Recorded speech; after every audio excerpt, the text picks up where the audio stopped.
What's going on, everybody? What's happening? It's your boy Hands in the Dirt, aka Stacy. We have Eco Neighbor. Everybody know Eco What's up? Neighbor. Um, and so about a week or so ago, we had a conversation about just doing a collab and just talking about grown folks things, men things, community things, and I know we both have very very busy lives, but we carved out some time to come and voice our opinion on the direction of manhood, uh, family, um, our community, um, the things that I'm responsible for, and as a man, my family, and then also the things that I'm responsible for in my community. You know what I mean? Like I do have some responsibilities for my community. I think Just I think you it's got just your not my speaker family. acting up, Tracy. I'm low. Well, no, it's, it's Let me. it's like a refurb in the background. It's a reverb. Let me make sure I don't Yeah, have any. it, I it, know I don't it's have. something turned up. Let me turn my volume up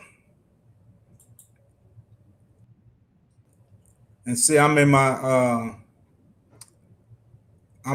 Oh shoot! What I do? I want to turn my. I can't even see myself. But I'm in my wife's office. I know when my wife out of town, I sneak in her office. Can you hear me? Let me speak up a little louder. I'll It's just not speak your up a little volume. louder. Your volume is on 100. Everybody that knows, like, Your volume is perfect. It's something playing. The live session is playing somewhere, whether it's on your phone or somewhere. It's playing, and you can hear it in the background. let me check my phone because I did log on to this. Well, did I log off? Let's see. I thought I logged. Maybe I didn't. Restream. I don't like this stupid restream, man. Like Bougie said, okay, I'm logged out of it. Like Bougie said, I'd be glad if your subscription is out on that stupid thing.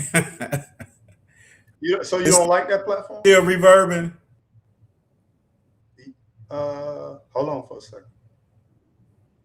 Yeah, it's still doing it. No, I don't like that. Huh.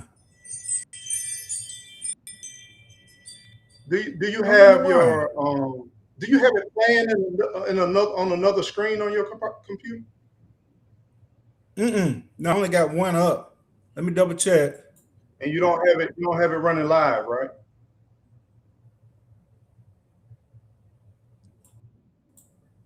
Yeah, I put it on uh Let me check my side let me take because that out. And I don't have it on YouTube. I never do watch it on. okay, I guess it was on my side. I got it. It's done. Okay. What's We going good. on, Miss We're good. Kia Park? Let me see who we got in here right quick. Bougie Prepper says, She Happy has. Tuesday. Welcome to the live, everybody. Appreciate you being here. Hudson, what's going on, sis? Hudson, you showing out now. Yeah, you showing out. I seen those. Yeah. She Hudson got going all hard, kind ain't of melons. I seen her cutting those. It was a winter melon, some kind of melon. A lot of she? weird Yeah. melon. I got a melon I got to cut, but the reason I ain't even shoot a video of me harvesting it. I can't pronounce it. hmm I can't I pronounce. saw some of your melons here recently. You were showing. Yeah, yeah. I got one I picked. It's a French melon. I can't even pronounce it. I was like, I looked it up, but now I forgot how to pronounce it. So I'm just gonna do the best I can because I got to cut it today before it goes bad. What's going My on, Laura? melons Miss are Laura? not doing anything at all. Yeah. What's going on, Miss Laura? Gail Jones, welcome to the live. Gail, we ain't gonna no. These men not as that stimulated. Now they may be well. Wait a minute, I might have to agree with some of that. Hold on, yeah, Gail, yeah. Well, I don't I know, was finna defend them. but let me ask you a question though. Okay, right there. How did they get like that? I can tell you, but a lot of people ain't gonna want. They ain't gonna like what I got to say. I can tell you how they got zesty and lazy, but you're not gonna like what I have to say. Yeah. Yeah, Bougie says that whack live stream app. Bougie can't stand the stupid app. It sounds good from her side. What's going on, Miss Cherokee? I need to turn this stupid every time my car drive by. Why Yeah, this fool keep I going in think a that circle sound around was my? coming through my laptop. He keep driving in a circle around my cul-de-sac. Boy, be You need on to take check your on that. behind on something. You need to check on that. Nah, I don't need to check on that. He keep Okay. going in a circle. Long as he out there, he's straight. Y'all ever heard that African Bambata? Boom, boom, bam, boom, boom, boom. That's what you be hearing. You be hearing African Bambata. What's up, Miss Cherokee? Miss Cherokee, what's going on? Who else we got up in here? Lisa Harris. Welcome to Wine. Gail Jones says no fathers around. That's definitely a part of it. No fathers around. Some fathers abandon. Some mothers won't let the fathers in the child's life. Yeah. You know, the whole nine. Just stupid. But you know something, I grew up with a single mom, right? Right. And you know, I be thinking about some of those things, and I'm not saying I grew up perfect. I got in my share of trouble, and I'm still having to deal with it to this day. But my dad was in Miami. I grew up in Georgia. I go see him once a summer. But we used to have what we call community. Like my uncles. And even when I stayed over my great grandmother's house, the neighborhood used to watch over us. And it wasn't just, it was a whole collection. You couldn't go to the store and show out, you know? No. Yeah, it was a different tone. Yes. And what's up, Dave? That's one of the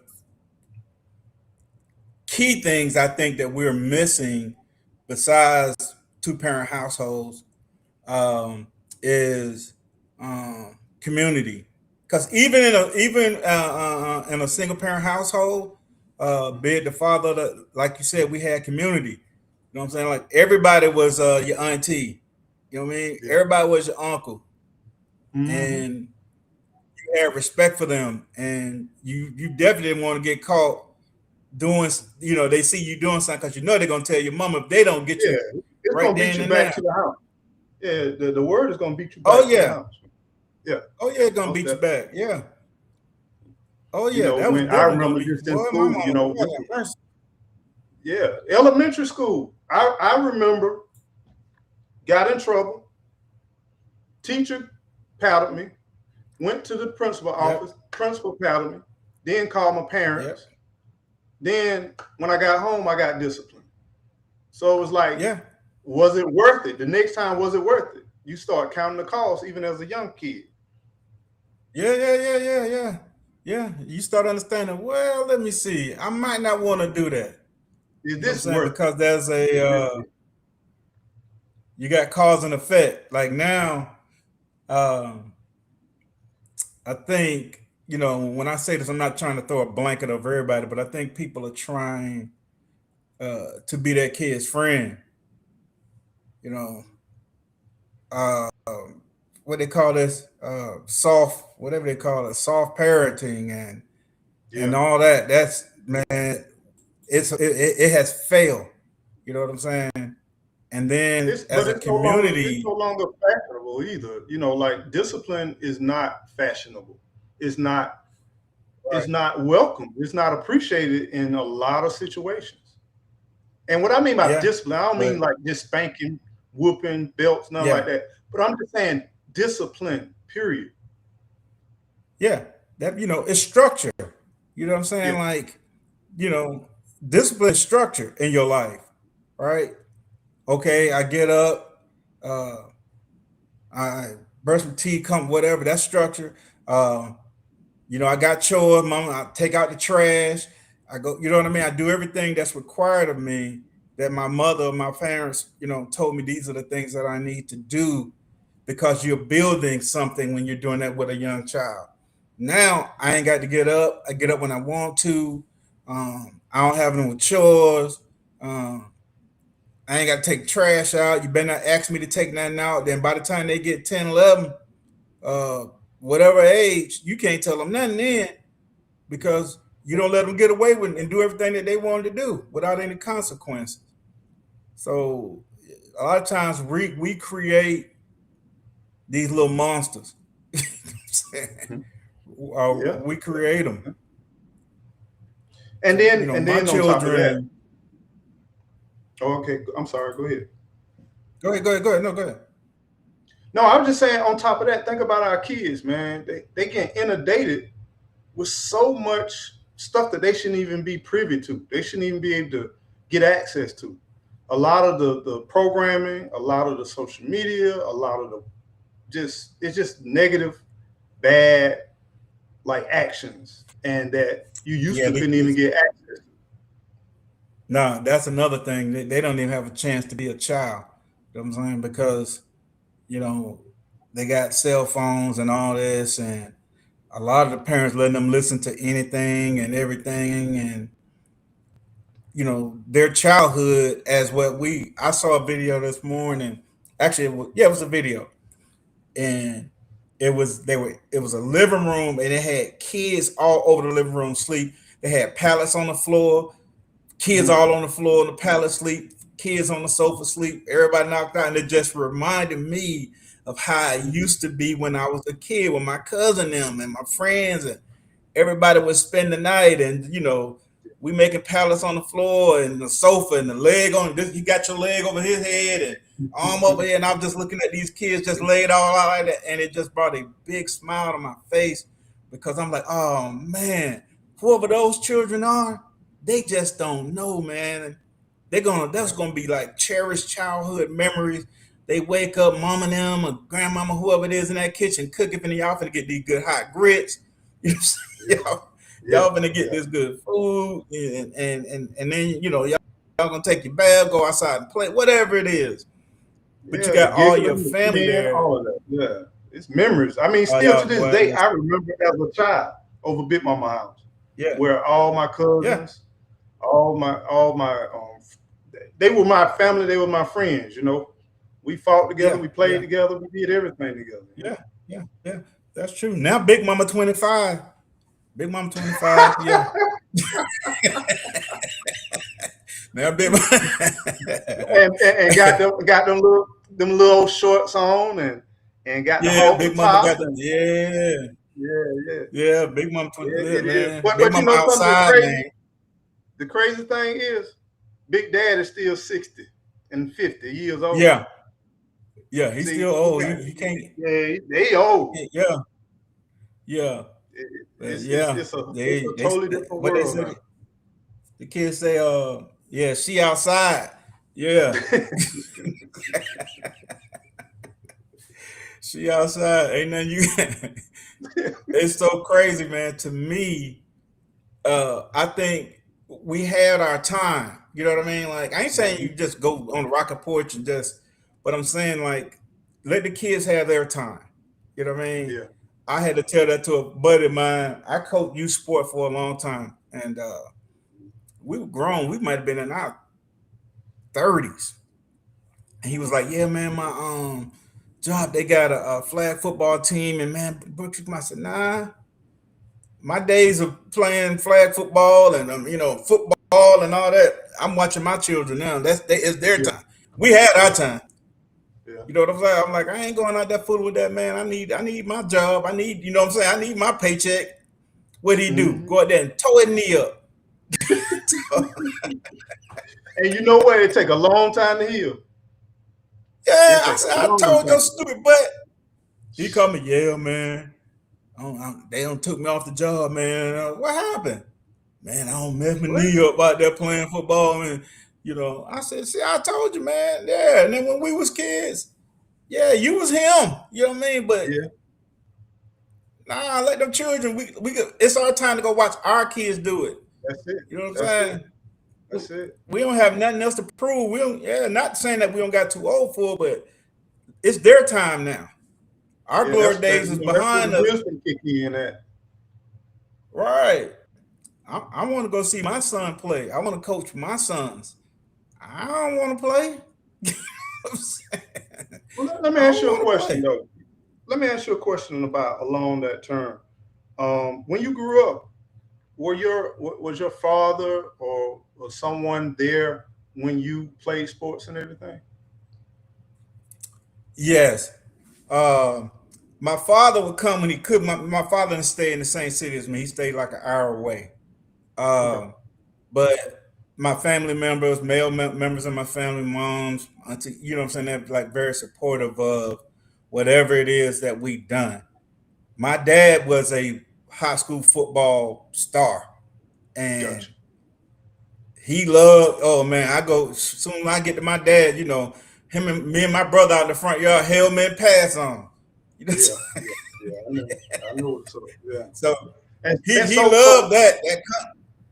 so what did that do? Hmm? What do you think that did for you, far as your time? Because I think what kills a lot of our youth right now is the amount of time, like idle time. Yeah, But when you notice when you grew up and you had, like you say, structure yeah, sports, yeah, structure environment, and then you had adults present. It's like now, yeah, even when I was raising my girls, I had to be conscientious not to put, back then it was a DVD player or it yeah. was a channel, and buy Mm. up all these videos, and then I'm working, I'm doing this, and then Yeah, occupy their time and let the videos raise my children. yeah, Now yeah, it's the phone. Now it's yeah. social media. Phone and And tablets.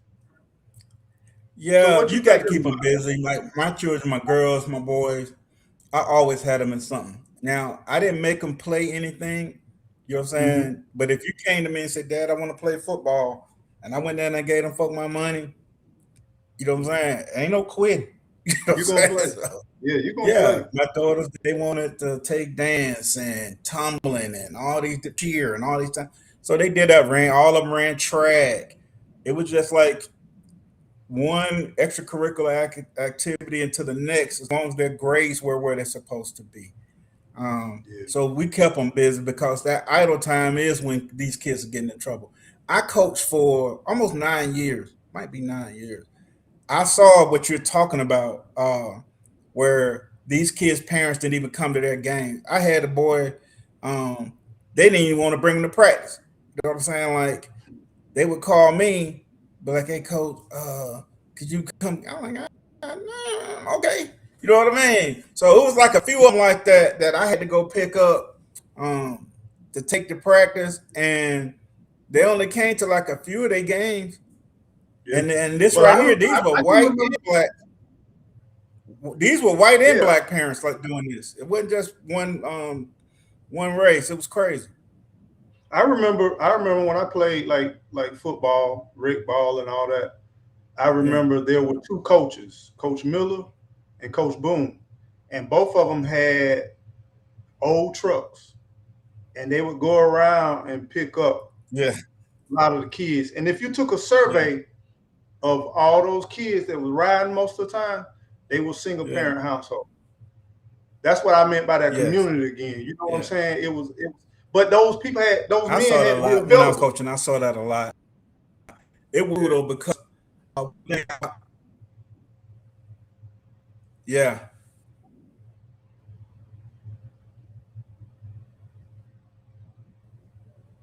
yeah. Can you It had a little glitch or something, but you back, you good. a glitch?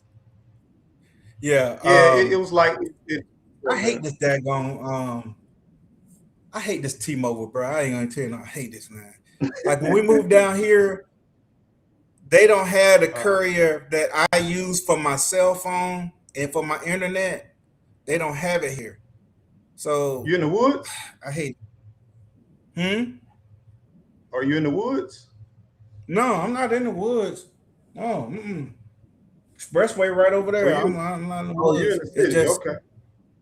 well, not in the some on the outskirts, but I'm not too far from an interstate. You know what I mean? So Okay. it's crazy, man. I hate this daggone, but anyway, yeah, we did have coaches like that. everybody piled all up. Yeah, yeah. We had coaches like that. Yeah, they come get you. You talk about some, "No, I ain't got no way, coach." Oh yeah, you do. Yes, you do. Yes, you do. Yeah, they come blowing, pump, pump, pump. Yeah, Yeah, yeah. and you So go ahead. yeah, You go ahead and just hop on the truck. I seen,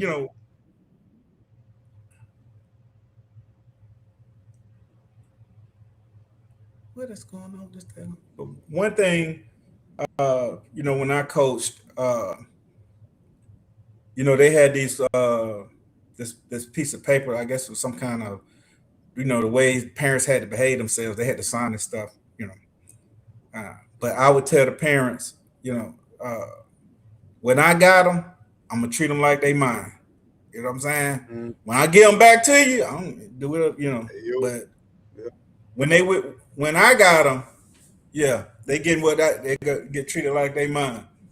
You know what I'm saying? So you see me, if he got to run till his tongue fall out, that's what he gonna have to do. Yeah, yeah, yeah. Yeah, And that's I don't what it want to hear was. like, Even growing up, everybody, you were their kids. The coaches and the yeah, staff, you were their kids. And that's the kind of approach. And there was a few teachers that I can remember in my life where they didn't even understand nothing about being parenting or none of that kind of stuff. A lot of yeah, them they yeah, were doing fresh out of college though. yeah, yeah. See, all my teachers were old school. They was. Yeah, yeah. What's up, The Contrell? majority of mine was all old school. Yeah. Cropper, man, Miss Jackson, all them, but they beat the brakes off you. But yeah, and call your mama. Yeah, they didn't play. It was very disciplined, man. Like very disciplined. They didn't play all that foolishness and cutting up and he here ha ha. Mm-mm. Yeah, Yeah, yeah, you was gonna come in there and learn, or you was gonna learn. yeah. I'm saying the Yeah, hard there was way. no option. But I love It the wasn't. schools. Yeah, I love the schools that I went to. I learned a lot. But yeah, man, coaching, that was a good way for me to kind of give back to community because I did have a lot of young men and women that was some were raised in single parent households. And it used to be fun when like one of the kids was like getting in trouble in school. I had the grades because I told him the grades started to go down. Your mama called me, you're not playing. I don't care. We in the championship. I don't care. You're not playing. And so when I'm getting in trouble or something, they mama called me. Hey coach, yeah, he got such in school today. Da, da, da. Get on him, put him on the phone. Boy, I had that joker just snotting up and crying all over that phone. And don't let me come over there. And coach, okay, coach. I'll be But on. by doing that, you was establishing not like reverencing God, but reverence and Yeah, respect. yeah, And that I think that's something that's missing too. There's no fear. Even when you think about people doing something extreme as hate crimes or whatever, hmm, it's a fear that hasn't been established. That's what making yeah, you go ahead and feel like this thought came in my head. I'm fixing to go do it because I thought about it. But yeah. you don't have boundaries. And No, I think where we're losing is we're missing boundaries. We're not setting boundaries. Even in our communication, our responses. Like when I used to talk to people, it used to be yes, sir, no, sir. yes, And that was establishing boundaries, and yes, I get it. I'm from the South, yeah, and some people don't use that dialect, but there was some yes. type of like there's levels. I'm a child, you are adult. All day, But all it's day, and now, a child stayed in a child's place. And I tell young men all the time, and young ladies too, how you uh, respond to people, yes, ma'am, no, ma'am, yes, sir, no, sir, it would get you in it will open so many doors for you. oh You know yeah, what I'm saying? yeah. People love respectful young people. You know what I mean?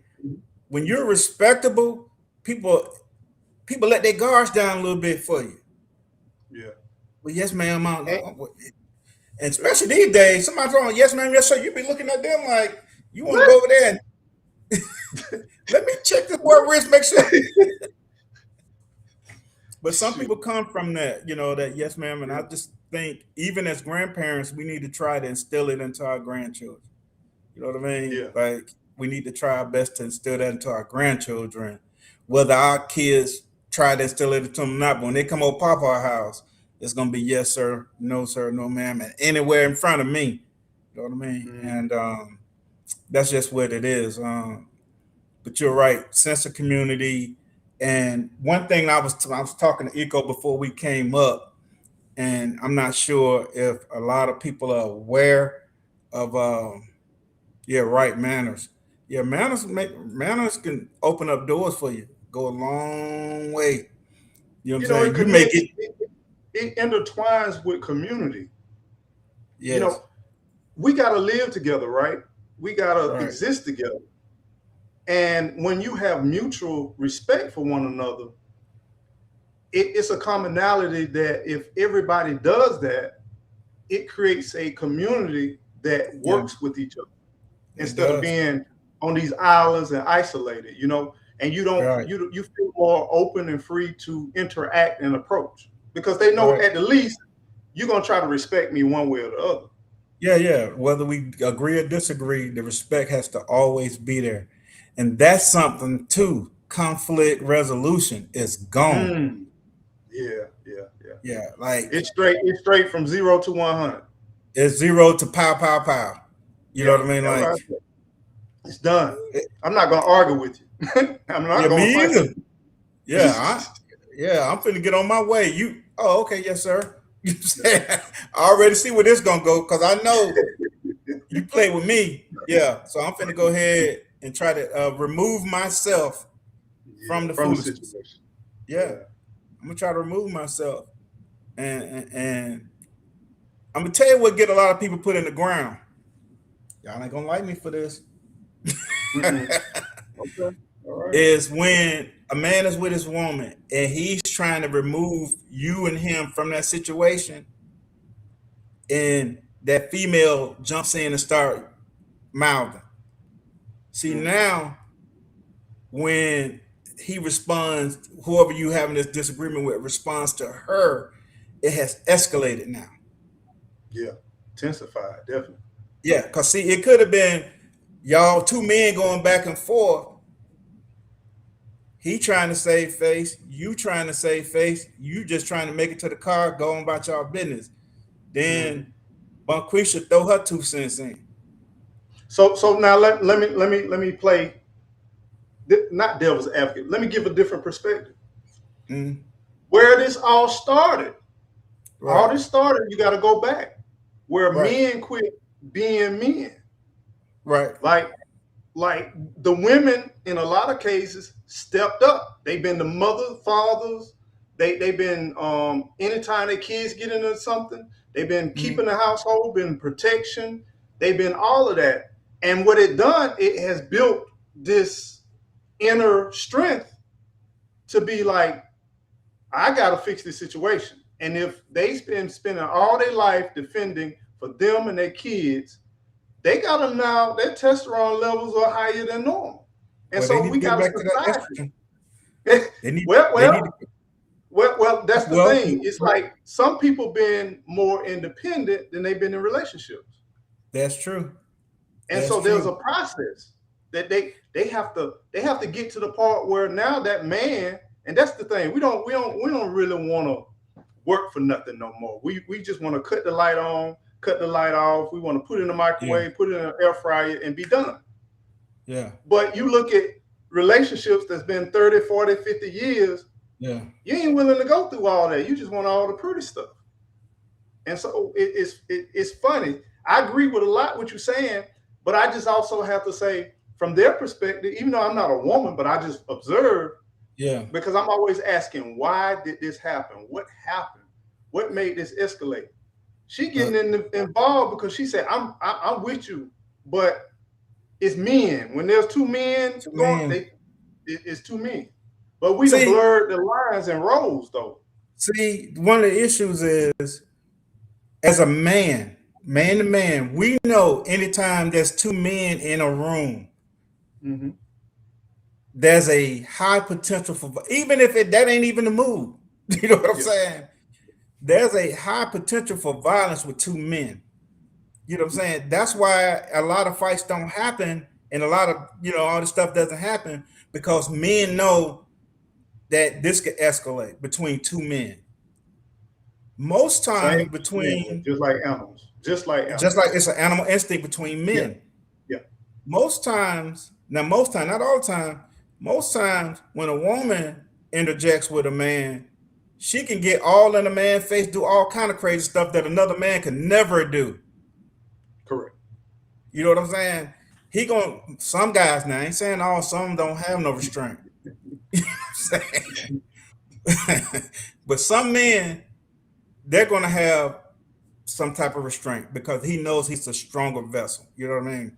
Hmm. And so a lot of times a woman can have the delusion of physical strength and not know that that's a man. His strength is totally different. I look at when I coached, you see like girls playing football with some of the boys teams back in, when they can only do that for a little while. Yeah, yeah. You know what I mean? Like as soon as the And boys, I think too, we got to get back to going back to the beginning, man. We were designed to do certain things, and yeah, we've gotten away from that as men. I right, think we we've been placing money and wealth so high priorities that we forgot about protection, teaching, guiding, leading. We forgot about providing resources. And it always, like, it used to be that hunt and gather, but yeah, now we don't hunt, we spend money. And that's right, considered hunting now. yeah, Versus if I go out there and shoot a deer and I process that deer, bring it in, that's providing. It right, has nothing to do with money. But right, we have gotten to the part where we see so much stuff that we don't have and that we want. And we put so much pressure on each other and our families and our kids that we really get away from the foundation of we animals too. We right. naturally here. And then that's Yeah, where all this stuff just kind of gets all yeah, okay, yeah, she yeah. The making more lines. money than I'm making. She's That's the providing all the crazy bills. part. You know what I'm saying? Well, But the then you got that society flip that side too. You got society. There's yeah, times, I'm sorry, I'm gonna shut up real quick, but there's go ahead. times in society where if you go back to the 70s, Yeah, they didn't want the man in the house. no, Then they provided for a lot of the mothers. Then you the watch that government was the transition where it was like affirmative action and all that stuff. And now the men are now getting these corporate executive jobs. They making more money. They become more powerful. And what they do, they emulate the same things and the same people that put them there. And then right. now they're not used to being there. And then the women became suppressed. And then after a while, the role reversed. Men couldn't get a job in a corporate or this or that after that stuff ended. And now Right. our sisters start being uplifted. And then it's like who is in charge rather than a team and collaboration. And somehow we just got away from that. Well, for some reason, people think um, whoever makes the most money is in charge. That's where our mindset is in this society. You know what I'm Yeah, saying? Whoever makes the yeah, most money is in charge. That's where our mindset is. That it's crazy, but that's where it is. I hear people all the time. He got to make 100K. He got to make six figures. Blah blah blah, and all this, and very few of these people have ever even seen six figures. You know what I'm saying? It's exactly. crazy to me. I laugh at like they have not even seen it. But that's what these people have to. That's what they require, and so I think as uh, some of our men have progressed, they've gone astray, and as some of our women have progressed, they have gone astray. I think some of the men have lost their mind as they progressed, and a lot of the women have lost their minds as they have progressed in corporate. You know what I mean? Yeah. Uh, And a and it's lot of them and have it's just lost all their mind. when you think about corporate world, when you thinking about success, period, financial success, I should say, not Yeah, holistic success, but financial success. Your whole motive and your whole agenda is to make money. Yeah. You know, like once again, I be saying in my videos, you want to put a businessman over social programs, and that's not the intent. It doesn't make sense. If these people are supposed to be given to the needy, provide to the needy, but you put a businessman, all they thinking about that dollar. They have no compassion. They don't have none of that. And then that's what goes in our families.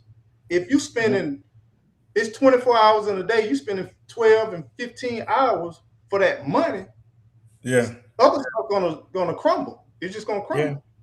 Yeah. I mean, that's the country that we live in. That's the system that we're in.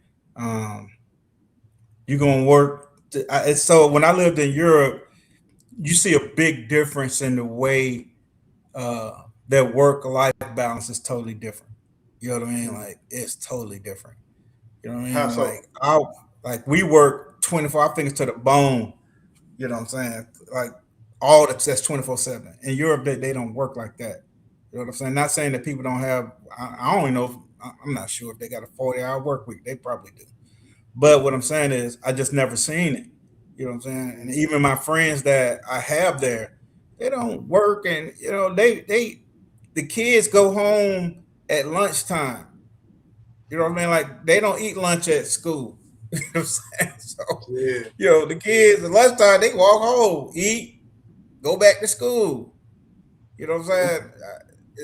Well, Not even here, even you know, when everything is even when you look contained. at school, look at the structure of school. School is Yeah, pretty much structured like a work environment, like a it manufacturing is. environment. It is. You get there. Once you get there, you ain't coming. You ain't leaving there till the day is over.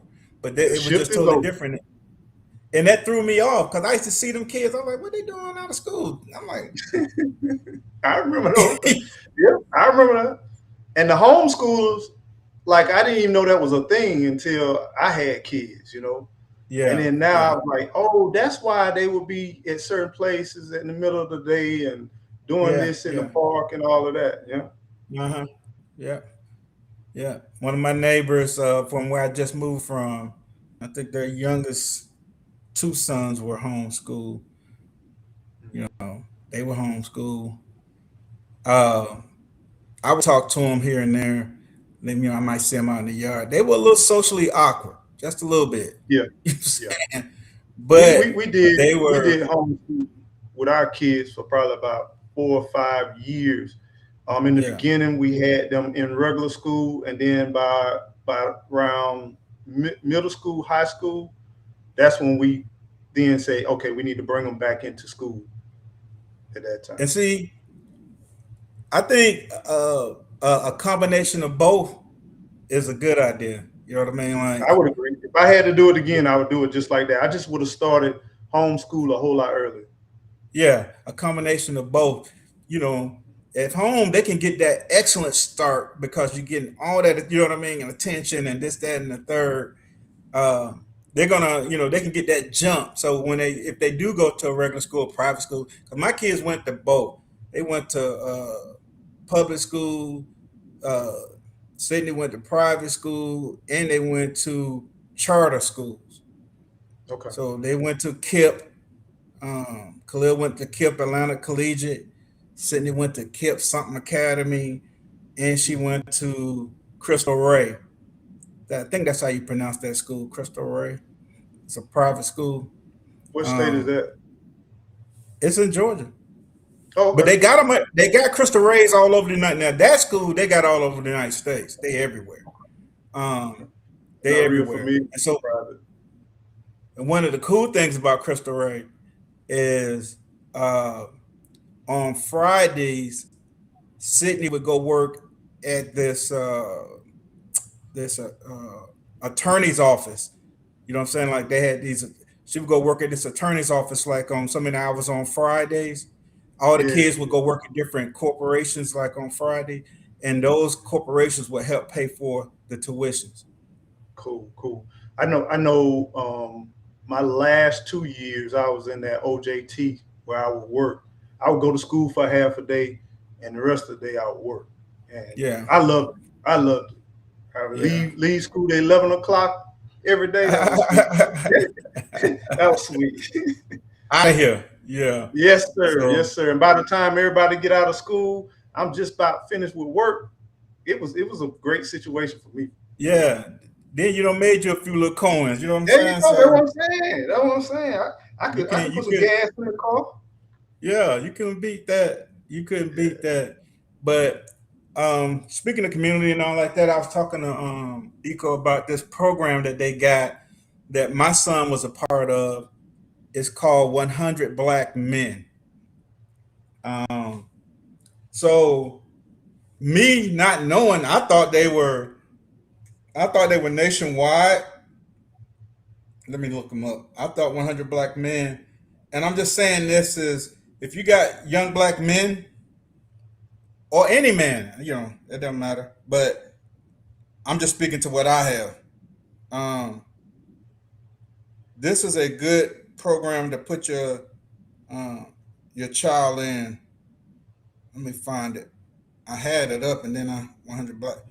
It's called 100 Black Men of America, and they got charters all over the Southeast. They got them in Alabama. They got in Tallahassee and Jacksonville, and they're all over Georgia. And they got one in South Carolina and North Carolina. And Chattanooga got 2 charters. So this is the map. Okay. I was trying to see if I could pull it up. Okay, I see it now. Yeah, 100 Black Men. Excellent program to put your young men in.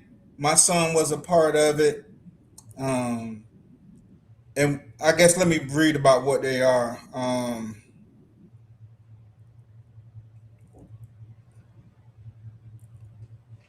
It's an organization. The mission is 100 Black Men of America, Inc., is to improve the quality of life within our community and enhance educational and economic opportunities for African American. The vision is the 100 seeks to serve as a beacon of leadership by utilizing our diverse, talented, creative environments where our children are motivated and to empower our people to become self-sufficient shareholders in the economic and social fabric of communities we serve. It is an excellent program. You're going to have men from all walks of life. What's up, Rob in the garden? A lot of these corporate dudes, a lot of these guys, lawyers, doctors, whatever it may be, and these are men that are going to mentor these young black men. And me, a lot of people would feel out of place and all like this, having other men mentoring their children. Not me. You know what I'm saying? What's up, Angela Calloway? What's up, Gina? Thank you, Gina. What's up, Rob? What's up, G Mom Chat? What's up, G Mom? I used to talk to these guys all the time, like the guys that were the mentors in the program. I used to talk to them all the time. Like I said, all walks of life. They help your children with scholarships. They help open doors for your kids. They teach them, about economics and finances and whatnot.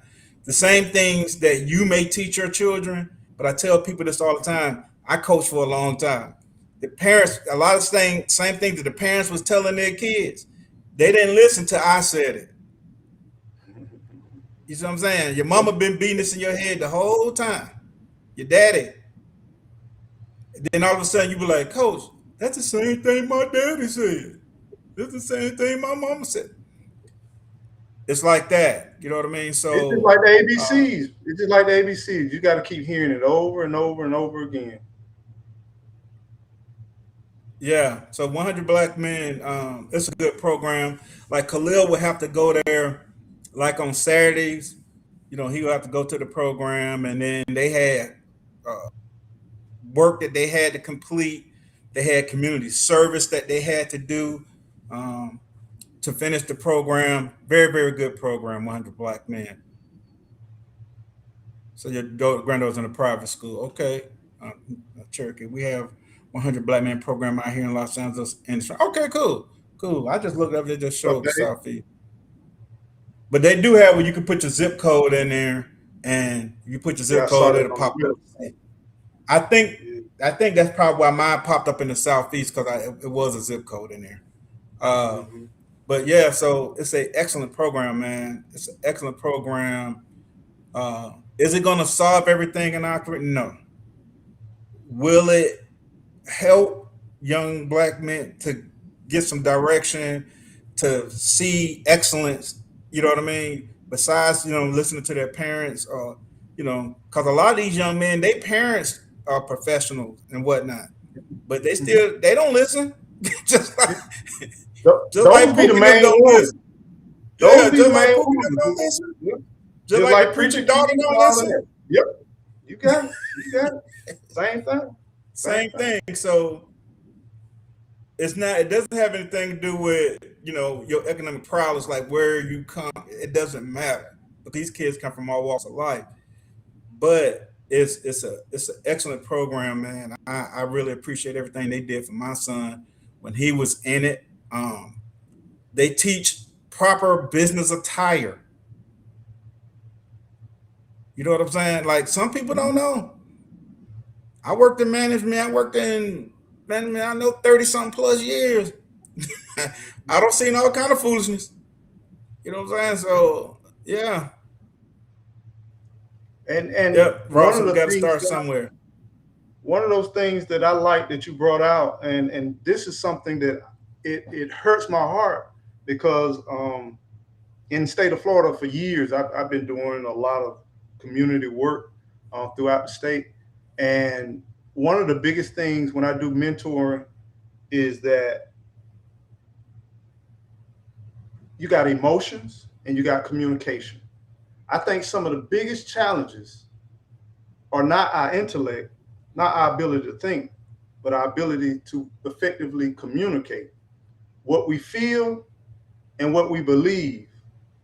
And I watched our youth get in so much trouble because that they can't communicate they can't, first of all, get their emotions in check, and then verbally communicate and illustrate the activities of what happened, and listen to the question and answer those questions. I see so many situations, especially in law enforcement.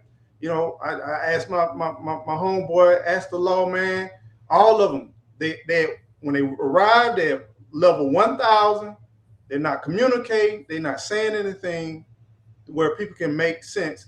And you already got people who already got the preconceived intentions, like here's somebody, a young Black man, he's doing something wrong, he's guilty, before they even get there.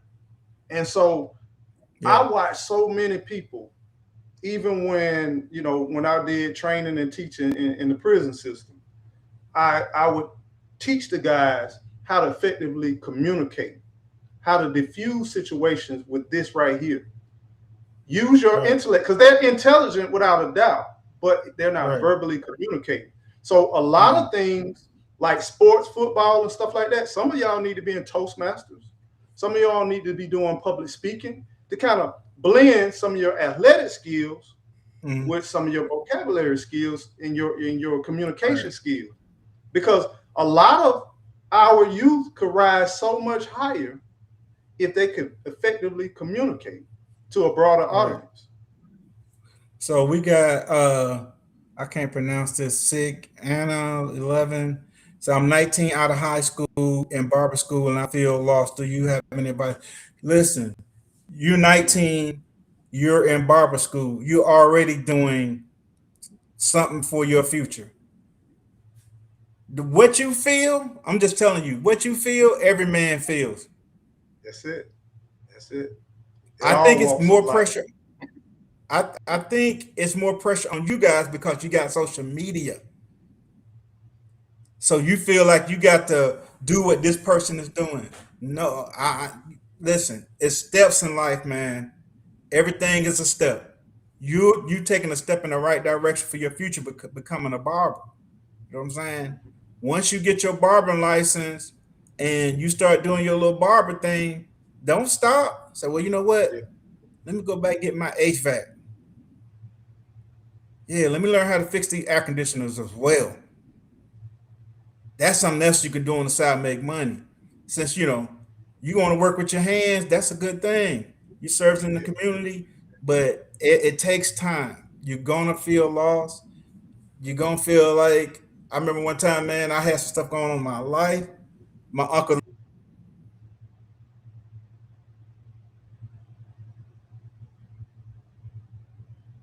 like me and him laughed at it later on. He said, boy, I had some stuff going on in my life, and man, I couldn't see daylight, Eco. I thought, you know what I'm saying? I couldn't see daylight. And after I went Trust through me. it, you got to go through some stuff. Yeah. That's how you're going to get stronger. And, And once I went through it, and me and my uncle sitting back laughing at it. He said, boy, you ain't never think you're going to get out. I said, man, he said, but you came out on the other side. I said, yes, sir. So you just young, man, 19. Just keep doing what you're doing. Know that everything that you're feeling is a part of it. That's a part of it. part of the process. And something to just kind of add to that, I like what you talked about. It takes time. You watch so much. Even all right, just think about somebody like Chris Brown. Look where he is, right? You realize he's been doing this all of his life? Yes. And sometimes you will start your journey. You might be going through, like Stacey said, you're starting. You're actively doing something. You're picking up something called a skill, not a job. Yeah. And you got something where it can't be taken away from you. That's permanent within you physically. Yeah. Then on top of that, once again, let's talk about communication. Your clients, talk to them, interact with them. You might be doing a barbering for a realtor, and then the realtor be like, hey, you can actually own a barbershop, and I can help you through that process. Right.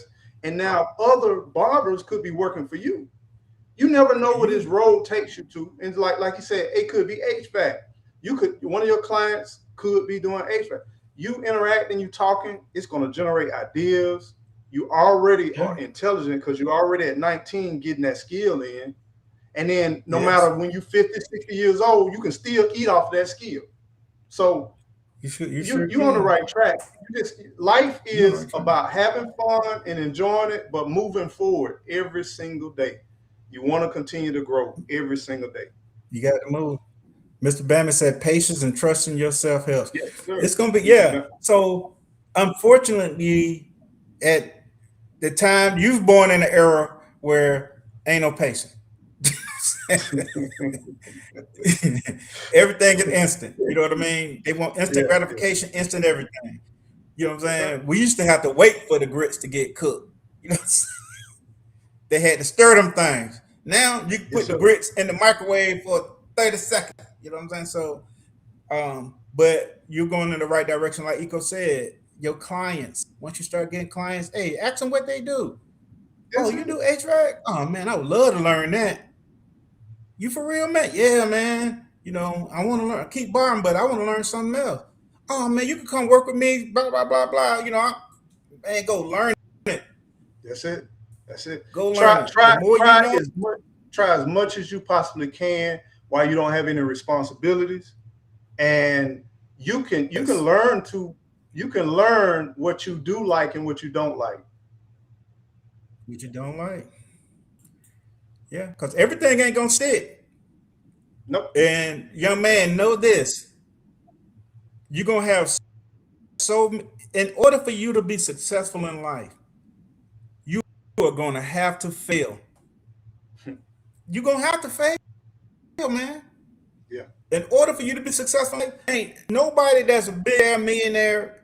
There were all kind of failures. They don't file bankruptcy, all kind of stuff to get where they are. But they kept trying. Every time they got knocked down, they got back up. Every time they got knocked down, you just got to know in your mind, it's hard, but in my mind, I know if I get knocked down, I got to get back up and try something else or try the same thing again, whatever it is. You just got to keep moving, keep it going forward, and keep a positive mindset and keep negative people out your circle, bro. Keep negative folks out your circle because negative people, they're gonna say things to you to try to keep you from whatever your goal is. I'll never forget, Eco, when I had bought this house, not this house, no, I bought a house, and I was young, and he said, "Stacey, I heard you bought a house, man." Yeah, I bought a house. He's like, "Man, I want to see your house." I said, "Hey, cool, man. We was cool." This man came to my house, Eco. This man walked around my house, all the rooms, looked around, showing him the house. We stand on my back deck. You know what the man told me? I laugh about it now. That man said, "Boy, this a big old house, man. Them white folk gonna come take this from you." God, He said, "Man, them folk come to get this, man." What were you thinking then when he told you that? I just looked at him, man. I just shook my head. But at the time when he left, I was laughing, man, because I know how people are. You know what I'm saying? Yeah. Instead of him saying, "Man, Stacey, I like this, man. Man, you did good." The man said, "Man, them white folk come to get." And see, that's the thing. I'm glad you brought that up too, to that 19-year-old young man. Some people gonna be in your life for a season, right? Some relationships are only for a season. And as long as Stacey didn't have that house, he was good. But the moment Stacey started growing and elevating, that's fine. They took the place when they were there when you needed them. That's fine. I'm not saying leave them off, but then you got to reduce your time because you're still trying to grow. You're trying to develop. Yeah. But he he just tripped me out, man, because I think we started the job around the same time. Mm-hmm. And a year after I started the job, I went on where I need to sign. You know what I'm saying? It's like a year later, I'm signing for me one. You know what I mean? And shout out to my man Kevin, wherever he at in the world. Shout out to Kevin. Hey man, I don't need no motivation. I didn't need, some people they'll take that like, "Oh, okay, he a hater. That's my motivation." It didn't do that for me. I don't need no motivation. I'm like Deion Sanders. I wake up motivated. You know what I'm saying? Yeah, it is. It's within me. Yeah. It's within me. And think about it. You gotta have it in life, man. You gotta have it in life. If you plan on having anything and maintaining anything, you're gonna have to have motivation. That man right there, old Kevin.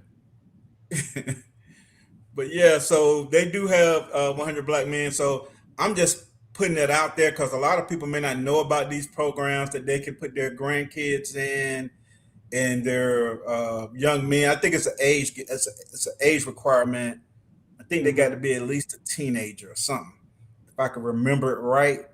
But excellent. In fact, my wife's cousin, he's a member of the chapter. I think down here, either here or in Atlanta. It might be okay. It might be 100 Black Men North or 100 Black Men South. One of them, South Atlanta or North Atlanta. He in one of them. And excellent program, man. Excellent. I have nothing but high reviews and a lot of admiration and respect for what those men instilled in my son. You know what I'm saying? Backing a lot of the things that I was already saying. Like I told you, a lot of times your children have to hear from other people. Somebody else. You know what I mean? Yep. But you got to keep repeating it. Just because you told them one time, you get tired of telling them over and over again, but sometimes you got to do that. It's necessary. working out, everything, learning, everything. It's necessary. Yeah, yeah. Something that made me so proud as a father, man, is when my oldest girl, and Khalil, told me, Charles, like, Dad, she's like, you remember when you told me this, that, and the third, blah, blah, blah? I said, yeah. She was like, you were so right. she was like, you were so right. And I remember that. And Khalil said the same thing. I told him, I said, man, first of all, there's going to be very few parents. I ain't going to say no parents because there's some crappy parents out there now. Yeah. But most parents are not going to try to do anything to the detriment of their children, man. They're going to try to tell you things that they want you to do better in life than what they did. They want you to have more in life than what they had. You know what I mean? They want you to be a better person than what they were. The whole nine. You know what I mean? Like, we try to pave a way and try to knock down some of the obstacles that you're going to run into, but we can't knock down all the obstacles. You got to go through some stuff. If not, you're not going to grow. You know what I mean? That's it. You just need to know. My dad said that, man, he did tell me this was going to happen. Oh, my heart broken, but it ain't the end of the world. You know what I'm saying? And all it does is confirm. It sets that foundation where they know that I can trust you. I can believe in you. Yes. It's the same thing with the word, it's the same thing. The word says this, then you go through life, then you bump your head, then you be like, oh, okay, yeah, I see it. It's right. It's real.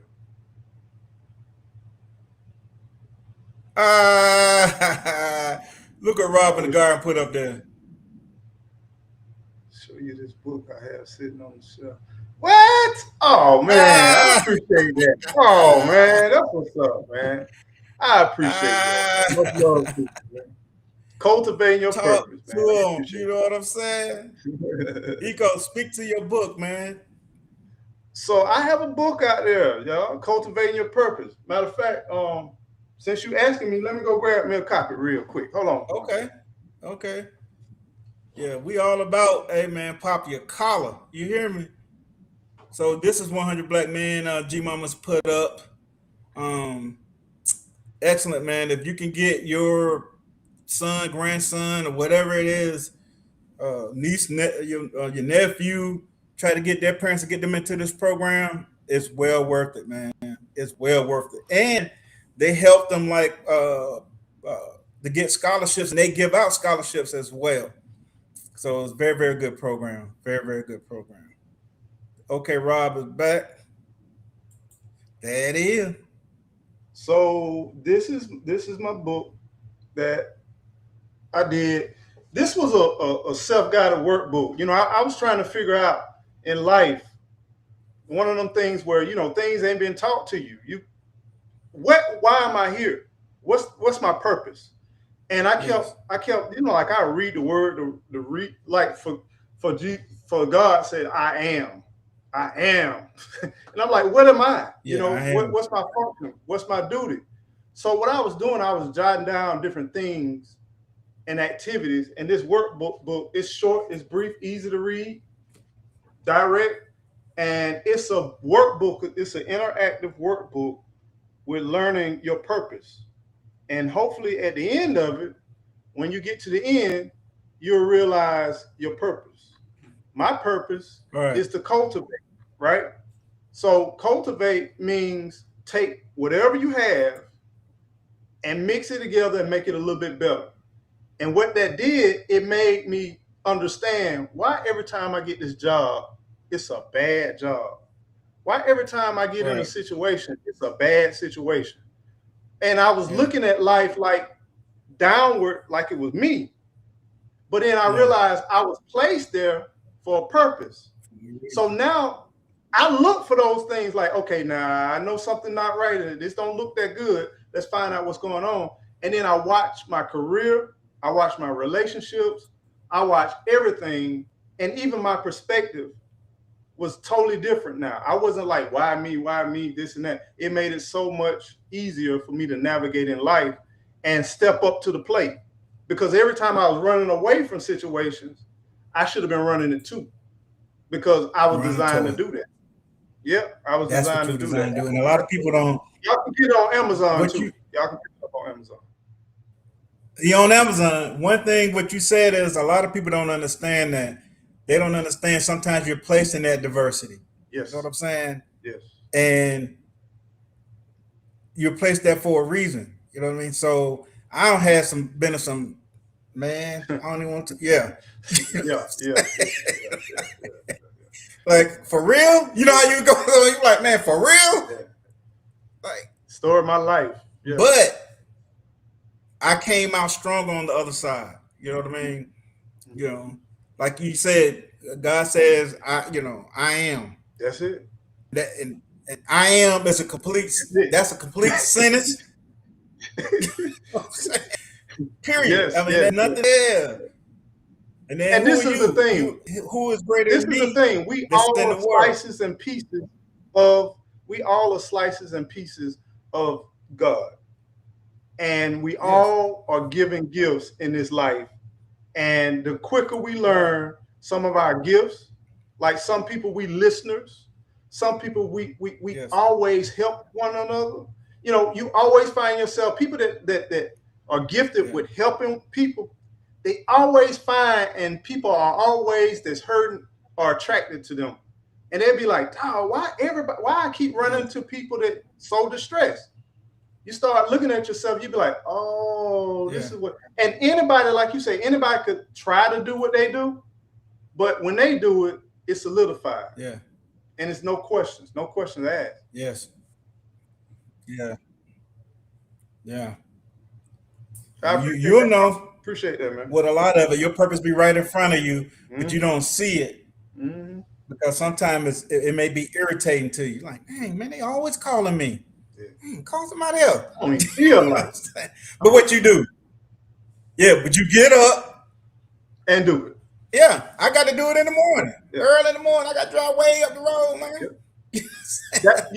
That's why I like that word that we don't hear too often. I like that word called nevertheless. I have to keep saying myself, I don't feel like doing it, but nevertheless, let me get on up and do this. Yeah. Yeah, man. I go ahead. They ain't got nobody else number. Yeah. I don't even live there no more. You know. You gotta sacrifice, man. Gotta sacrifice. It's all good. Yeah. So Nikki, you see, I'm in my wife's office, so you know she ain't here. What's up, Nikki? Nikki and Bougie know when she ain't home, I being shoved up. I'm sitting in the chair, I'm rolling around. Do me a favor though. Don't move something and don't put it back now. I'm putting all this back. Yeah. Yes, sir. I just brought the laptop in here and set the laptop up on something so it sit up higher. All her monitors and all this stuff right here. I ain't touching nothing, bro. All her papers. See, I know Nikki gonna snitch. I'm telling. They told the last time. Like, y'all talking too loud. They told her like she heard them. Y'all talking too loud, man. Y'all get me in trouble. See the cultivate. There it is. We got your book up. Y'all make sure y'all check that out. I'm about to go get me a copy of that. Thank y'all. And all we want to do is spread the word. Just spread the word. Yeah. You gonna tell Too Tough Love been to go? I thought we were like, wait a minute, Tough Love. You telling too? That's that tough love. Look here, man. I'm taking all y'all off my Christmas list. All y'all coming off the Christmas list. Y'all, come on, bro. Dang. So they snitching, man. How you like your new place, man? How you like your new? You done got settled now. We're trying to get settled in. I'm liking it so far. I don't like I wish it was a brick house. I like bricks. Yeah. I ain't talking about white bricks. I like bricks. I know what you're talking about. That's something about that Gucci Man song. Yeah, because when my neighbor over here is in his driveway and I'm in my bedroom, it sounds like they're in my living room. What you When got, they get Hardy in out of Plank? the car, huh? What you got, Hardy Plank? I don't know. I don't know if it's You hard. got siding? It's siding. It's siding. Okay, okay, okay. It sounds like it's Is it too close. I'm like, I ain't used to is that. I'm it like, vinyl? Is it vinyl siding? it's vinyl siding. Okay, all right, yeah, yeah. It's Yeah. vinyl siding. I think if we were to stay here, and I don't think we're gonna stay here and never move. But I think if we stay here, I probably brick that side up. Yeah, you can. You definitely can. Yeah, or go with a heavier plank or something over there that's sound dampening. What about the location? How you liking the location versus where you were? Well, you've been a little bit everywhere, but this location. Yeah, but as far as where I lived, like where I lived Yeah. before, everything was more convenient to me. You know what I'm Okay. saying? Oh, super convenient. You don't realize how convenient stuff is till you move. Like Mm-hmm. I had 2 Publix 5 minutes away. I had 2 Krogers 5 minutes away. It was a Home Depot, maybe 8 to 10 minutes. You got caught with the lights. Food Depot, 5-6 minutes.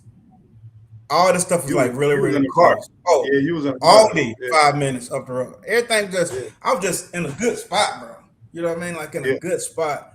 I couldn't see nothing. Like, like the mall was maybe 8 minutes. Like, it's all depend on the lights. You didn't catch no Mhm. lights, you can be at the mall in 5 minutes. But you caught the light in maybe 8 minutes, 10 minutes.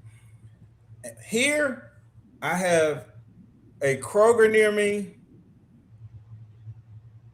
and it's another grocery store going the other way near me. Publix, I got to get on the expressway. Mhm. You know what I'm saying? Like I got to ride to get to Publix. It's not close to me. I'm probably like 45 minutes to Publix. Yeah, I'm not Yeah, that far. I'm out here though. I don't really have none of that good Yeah, stuff. yeah, you're out there. Publix maybe what exit is that? 5. Yeah, so it's 5 miles from me because I think it's 5 miles, 5-6 miles up the road from me. So I got to get on the Mhm. expressway to get to Publix, which I didn't have to get on the expressway to get none of that stuff. Everything was so convenient. Even the Aldi, I got to get on the expressway to go to Aldi. Just crazy. I didn't have to get on the expressway to go to Walmart, Home Depot, none of that stuff. Now I got to get on the expressway to go to all these places. So that part I don't like. The neighborhood is quiet, but my other neighborhood was quiet as well. The neighborhood is diverse, but my other neighborhood was diverse. What's up, Cricket Peach was diverse as well. Stacey said that in his live. Yeah, it was. Yeah, man. It's well. Hey, that's my art. What's going on? I'm gonna speak to a couple people that fell in here right quick. Just let it all hang out. Yeah. What's going on, Mr. Kenneth? What's happening? Angela Calloway, country living. I don't know about that. Yeah, I know for me it was like night and day. I did a complete 180. Yeah, we were like Walmart was our neighbor. It was a mile. Yeah. Costco, all of that was all the movie theaters. Yeah. The hospitals, everything. The mall was about 8 minutes away. It was like everything was right there. And right there. I could tell that everything was right there. I mean, I didn't understand quiet and silence till I came out here. I mean, oh yeah, I didn't realize how much continuous sounds that were in the city. I had no idea. And now when I go, it's different. Yeah, and see where I lived before, even though all that stuff was close to me, that where I was at my neighborhood, we couldn't hear nothing. We couldn't see nothing. Was there a lot of trees? There was a lot of trees. Yeah, trees. Yeah. So we couldn't hear or see anything. You know what I mean? And we had to come out of the neighborhood, make a left or a right to get to these places. You know what I mean? Mm-hmm. But they was quick in a car.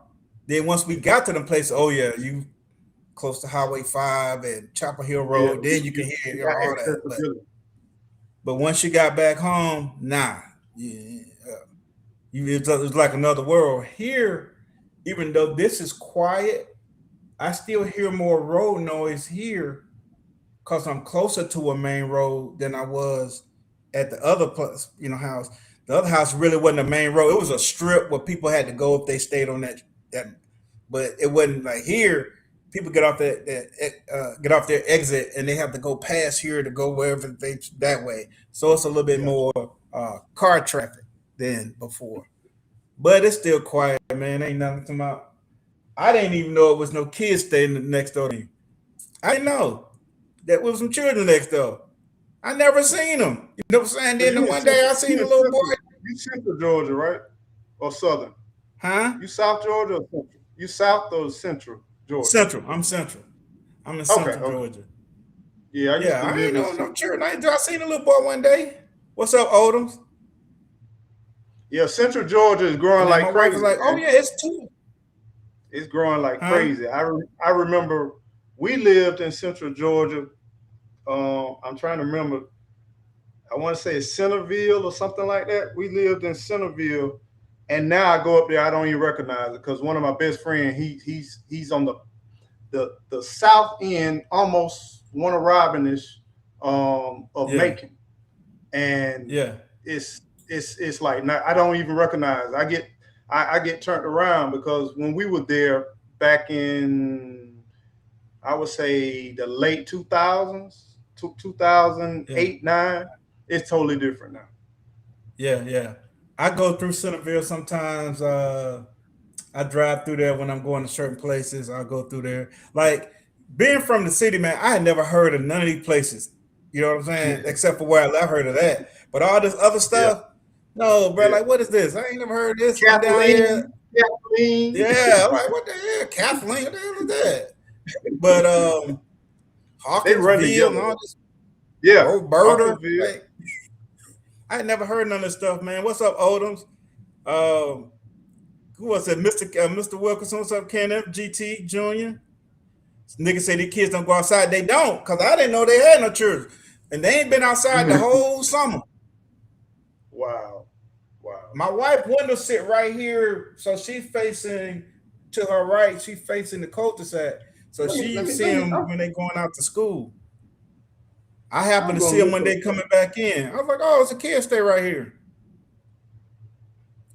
I think he's the only one though. Well, no, I think in 2 houses over. I think those are smaller kids. I don't think they go to like a big school. But I think that's the only children right here. Everybody else we old folk. So check this out, Stacey. Check this out. If they stand in the house all the time, they probably got vitamin D deficiency. The symptoms are fatigue, bone and back pain, muscle weakness, frequent sickness, always catching a cold, and mood changes, feeling sad, feeling anxiety, feeling depressed. That's the reason why we got to get outside. We got to. You need to be outdoors, man. You need to be out. Yes, sir. See, yes, sir. You need to come in the house smelling like outside. See, outside. I ain't heard that. You know what I'm saying? But y'all smell like outside. You see what I'm saying? So we need to put outside in the bottle and spray to each other, man. So yeah, they need to know what outside smell like, man. What we'll name it? Stanky booty. I don't know. We'll name it outside. Musty. Hey, we're gonna name it Musty. Go wash. Yeah, we're gonna name it Musty. My little grandbaby, he was out there in the garden with me, got some dirt in his hand. He was like, Papa, my hand dirt. I'm like, boy, leave that dirt on your hand. What's wrong with you? Yeah, I think a lot of times. Yeah, I think a lot of times. Yeah, they got wipes. Look, a lot of times they carrying the wipes. Yeah. Papa, my hand dirty. So wipe them on your shirt, man. Come on. What's wrong with you? I'm going to get them right, though. Yeah. You know what I'm saying? I don't get her right. She made me shake my head. My granddaughter, every time she come out here, she in the dirt, in the sand, in the garden. She everywhere. And my grandson, he's still a little too young right now, but my granddaughter, she gonna come out here and she already knows she's gonna get dirty. Yeah. He like to water the garden now. He take the hose. He like to water the garden, and he like that. That's good though. Yeah, you're gonna I get mean, dirty. start You're them gonna as get early musty. as You come out possible. here, man. I want you musty. So we can say, see, when I was growing up, old folk didn't say go in there and take a bath. They said go in there and bathe. You know what I'm saying? So, you need to go in there and Yep. bathe. You need to go in It there. had an S and a Z in it. What I used to hear is go in there and wash your. Oh yeah, yeah. Ooh, Lord, what is going on, Yes, y'all? yes. Man, go in there and bathe, man. You go in there, you got that big old bar of Irish soap. That big old Soap and a rope. yeah. You be lucky, boy, if you got some Dial or some Irish Spring, but it's gonna be that Irish most of the time. They know what the inside of a Wi-Fi signal smell like. Yeah, they do. Yep. Yeah. But I think it's important for kids to go outside and play. Yeah, it's important. Yeah. When you think about your cardiovascular system, you think about your mobility, and you got to think Yeah. about, if I was young and I had to invest in my career, I would do definitely. I'll be a doctor for people with back issues, with with muscular issues, all of that. Because I'm telling you, over the next 20 to 30 years, they're gonna be overwhelmed with so much work. Yeah. Oh yeah, especially the eye doctors. Oh yeah, yeah. Oh yeah, he finna get paid. That's it. That's it. That's it. These children gonna be wearing bifocals. I'm talking about thick as Coca-Cola bottles. By the time they turn 12, their glasses gonna be this thick. Can't see. Yeah. Yeah. And then they also say, that particular light at night is not good for you. Yeah. They play video games all day, bro. Ivory was like Ivory that. was And somebody that, was like somebody was saying something like me personally, I don't play video games. I don't have an issue with people playing video games. Whatever your comfort is, me, I'm going out in the yard. You know what I'm saying? Yeah. I'm finna go in the garage. I was in there, I took the fan apart. One little small fan, I took it all the way apart. I cleaned it and I'm putting it on. I gotta do something. You know what I mean? Yeah. Cranked the lawnmower, finally got my zero turn back fixed. Crunk it up. Man, ran over the yard right quick. You gotta do something, man. Grab a rake, start scratching. You know, my uncle said, boy, get out there and start scratching. Start scratching. So that's in me, and man. That's why when you look around at most people of your age or what have you, of our age, you see if you don't do that. Yeah. Stronger creativity and imagination for unstructured play. Yeah. And see, Nikki is an educator. She's an educator, right? Yeah, she's an educator. Yeah. She knows. Yeah. What's up, J3? What's up, J3? What's going on, man? Nick said they gonna have carpal tunnel syndrome. Oh yeah. Yeah, that's true too. Oh yeah, I ain't think about that. Yep. All that swiping and texting, thumb texting. Yep. Yeah. So mine would bother me just from working in management for so long on them laptops. Mine would bother me. Yeah, I'm like, daggone, man, it's time for evaluations again. God dang. Then I had some guys that I'm trying to think of my man. He had the stand up desk. Yeah, so he just stood up all day on his. Yeah. Like, man, I got too much work to do. You can walk away and go do, I got too much stuff going on. But sometimes I would take my little laptop over there and be just to stretch I had one. I start off in the morning standing up. Next thing you know, bring it down. Drop it down. Yep. Yeah.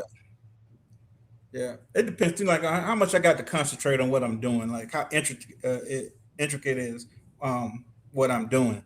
If I need to think, I can't hardly, and then everybody can see you and they finna wear you out. You can't get nothing done. Walking by. And hey, Stacey, hey man, y'all checked on my that old saying, if you don't use it, you're gonna lose it. Yeah, that's what they would say. right, G That's Mama? what I say. Facts.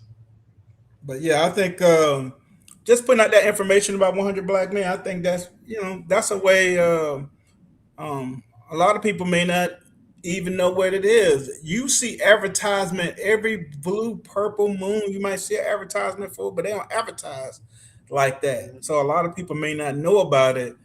Um, and if we can use our platform to kind of push that narrative of, hey, you might want to go see, can you get your child in this? And every Saturday he got to be here. It's gonna, you know what I mean, keep him out of trouble.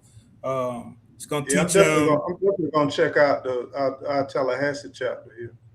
Yeah, they got a chapter in Tallahassee, and Ryan Cameron, who's a radio personality in Atlanta, Okay.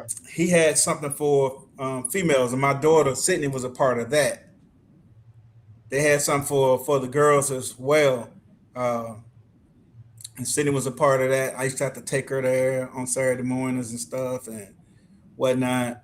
Yeah, so it helps get us. It's a big jump start, and like I said, they help with scholarships, writing scholarships, giving scholarships, the whole nine. Nigga says the backyard was our first playground, our first classroom. The trees were our jungle gym. The bugs were our science lesson. The garden was our grocery store. Outside wasn't just play. It did. Yeah. Because we didn't have to go in the house for nothing. Because I mean, even if you think about your motor skills, you know what I'm saying? Yeah. The coordination, all of that stuff, balance. That running. I mean, yeah, all of it. All of it. Yeah.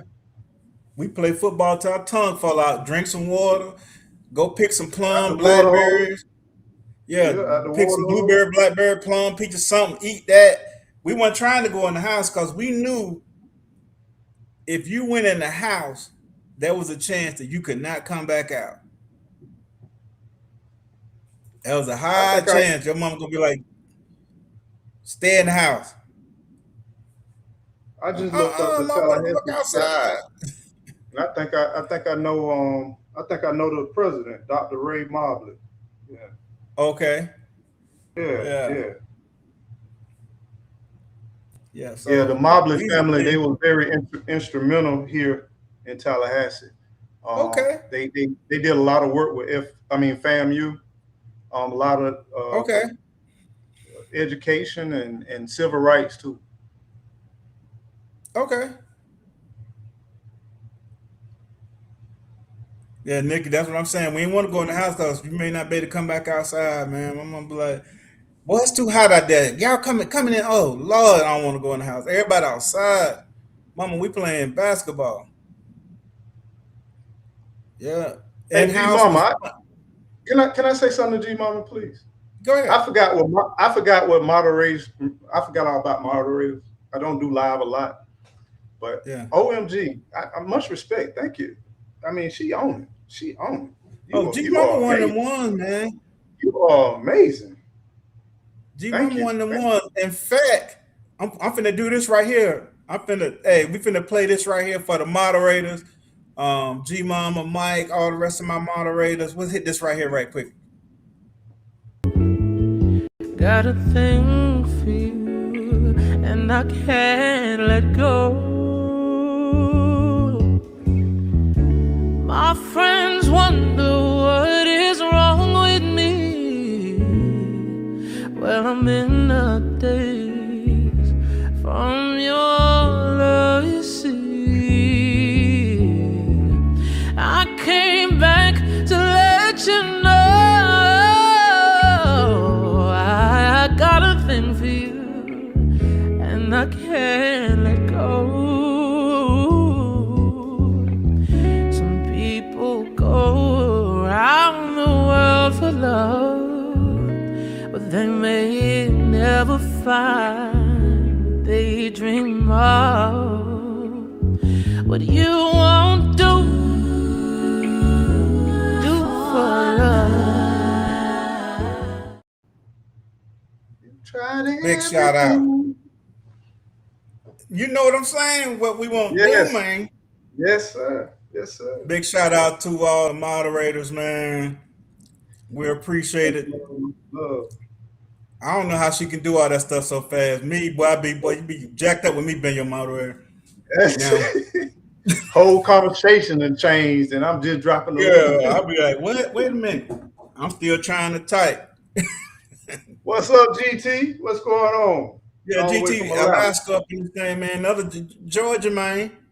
I didn't say we got some Georgia in the house right now. Well, yeah, that's my art. She in here, she in Georgia. Oh, really? Okay. Yeah. Okay. Yeah, I grew up in Georgia. I grew up in a little town in Georgia called Americus, Georgia. I know exactly where it's at. They got I'm gonna go to Americus, Georgia. I don't know if it'll be this fall, but it's a hot dog place down there. I saw Monroe. online. It's some little hot dog joint I saw. Monroe's hot dog. Yeah, so I'm gonna go down there because everywhere these folks swear they got New Way hot dogs around here. They got it's a place in Brunswick. They supposed to have some good ones. Albany known for one too. Albany got one. Mm-hmm. So a lot of places all over the south, they got their own little thing. So I think we're gonna, me and my wife, we like take a little road trip. We might do a little road trip, check out the cities and stuff, and check out the food scenes in some of these places. My cousin, he's the conductor on the train that runs from Lake Blackshear around Cordele. Oh yeah, all the way through. Yeah. So that's a trip. You can get on the train and just ride them. You can get on the train. It depends on where you want to get on. A lot of people get on at Lake Blackshear. It's a veteran park. Lake Blackshear. You get on the train and then you'll ride through, and they'll drop you off like in Americas. They'll take you out to Jimmy Carter, all his childhood farmland and all that. Yep, and then drop you off at certain times, and then they'll bring you all the way back. It's like okay. Yeah, man, okay. I gotta tell my wife about that. We love doing stuff like that. So that'll be when it gets. If you want to know anything about South Georgia, I can tell you the spots. Yeah, I got family in Albany. Okay. They haven't been in Albany. Well, she was in Albany before I was born. They've been in Albany. So we would go down to Albany. She used to work at Albany State. She was like on the board or something down there, but I think she retired. Mm-hmm. And the one time I drove through Plainsville, I was going to her house, and we was driving the back way. And my brother like, where are we at? She was like, look at all these daggone pecan trees. I said, look at all these pecan orchards. They got, and around here, man, they got pecan orchards from here. All really, man.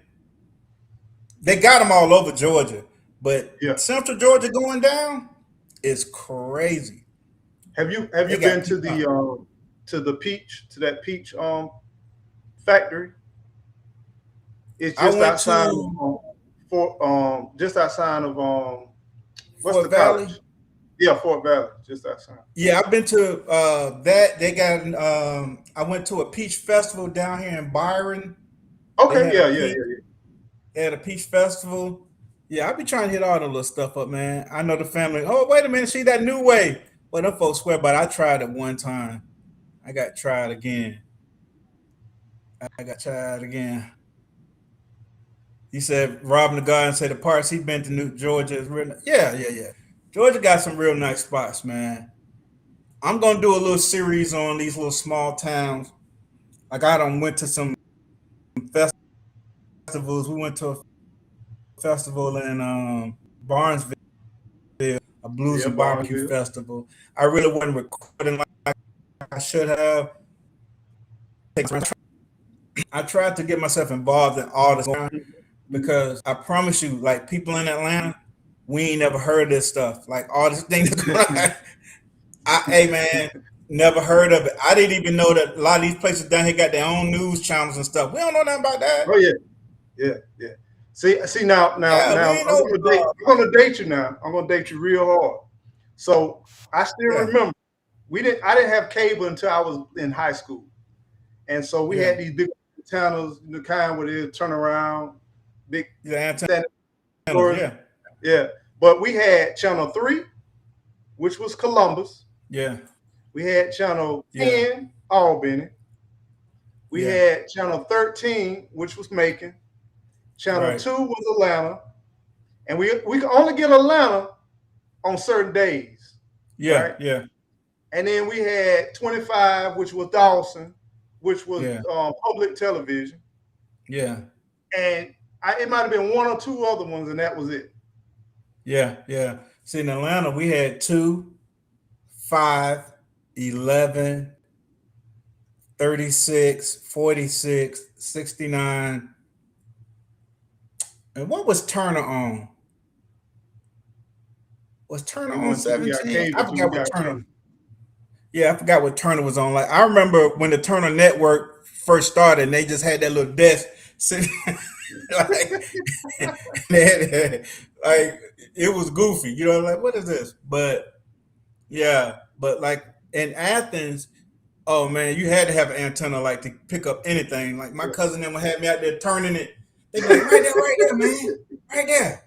Yes, sir. I let it go, and no, man, what you doing? Then you gotta hold it. You gotta ground it. So my cousin then would turn the TV facing the window. So I'm standing out there holding the pole, watching the wrestling. You know. That's it. Look, boy, you talking to me right now. Rob in the Garden, I agree. Marietta, downtown Marietta is nice. Man, downtown, they got something downtown I almost wanted to move there because of that. They got something downtown Marietta called a square. Yes. And, you know, the square is super nice. But if you live anywhere downtown Marietta, like the square and all that area, your paper long. You stay anywhere down there. Your paper money longer than train smoke, believe me. Yeah, I couldn't even imagine it now. I remember growing up like years in the 90s and 2000 where it was like, man, it was still a good place to be at, man. I really like Marietta's that's still really nice. You got the Marietta Diner. That's a real popular spot. Built like an old school diner, you know, the silver thing. Yeah, it's good. It's some good places in Atlanta. I remember the Turner Network back in the early 80s. Yeah. When they was trying to get that thing up and running, man. But you know, it's crazy if Dave remember the 80s in Atlanta. Yeah. And it's crazy to look at when the 90s hit versus the 80s. Yeah. And how Atlanta just totally transformed, man. Yeah. So me being raised there, a lot of the transformation in Atlanta started, like they had been building when I was a kid, downtown Atlanta. They was already building skyscraper when I was a little kid. Like we would go downtown, they was always building, like, you know, putting up more buildings and whatnot. When they got the airport, that was one of the first main things that changed a lot as far as Atlanta becoming an international city is when they built that airport. When they built that airport, a whole lot changed. But as far as the city itself, Atlanta has always been, all my life, all I seen was black people owned everything around me. You know what I'm saying? Like, it has always been like that. So, and then it was, I went to school, my school was a mixture of very wealthy kids, upper middle class, poor. You know what I mean? It was a mixture of all that. At my school, I tell people this all the time. Like, I went to Frederick Douglass High School, which was one of the, at that time, one of the better schools in Atlanta. Like, everybody wanted to go to Frederick Douglass High School. We didn't have Black History Month at my high school. It was Black History every day at my school. And y'all was creating history too. Yeah, so Daddy King, Dr. King's father, it was nothing to see Daddy King walking down the hallway. Hosea Williams, Andy Young, Hank Aaron. Hank Aaron's daughter went to school with me. Dr. King's nieces went to school with me. And the young children, it was nothing to see that, like at our assemblies and stuff like that.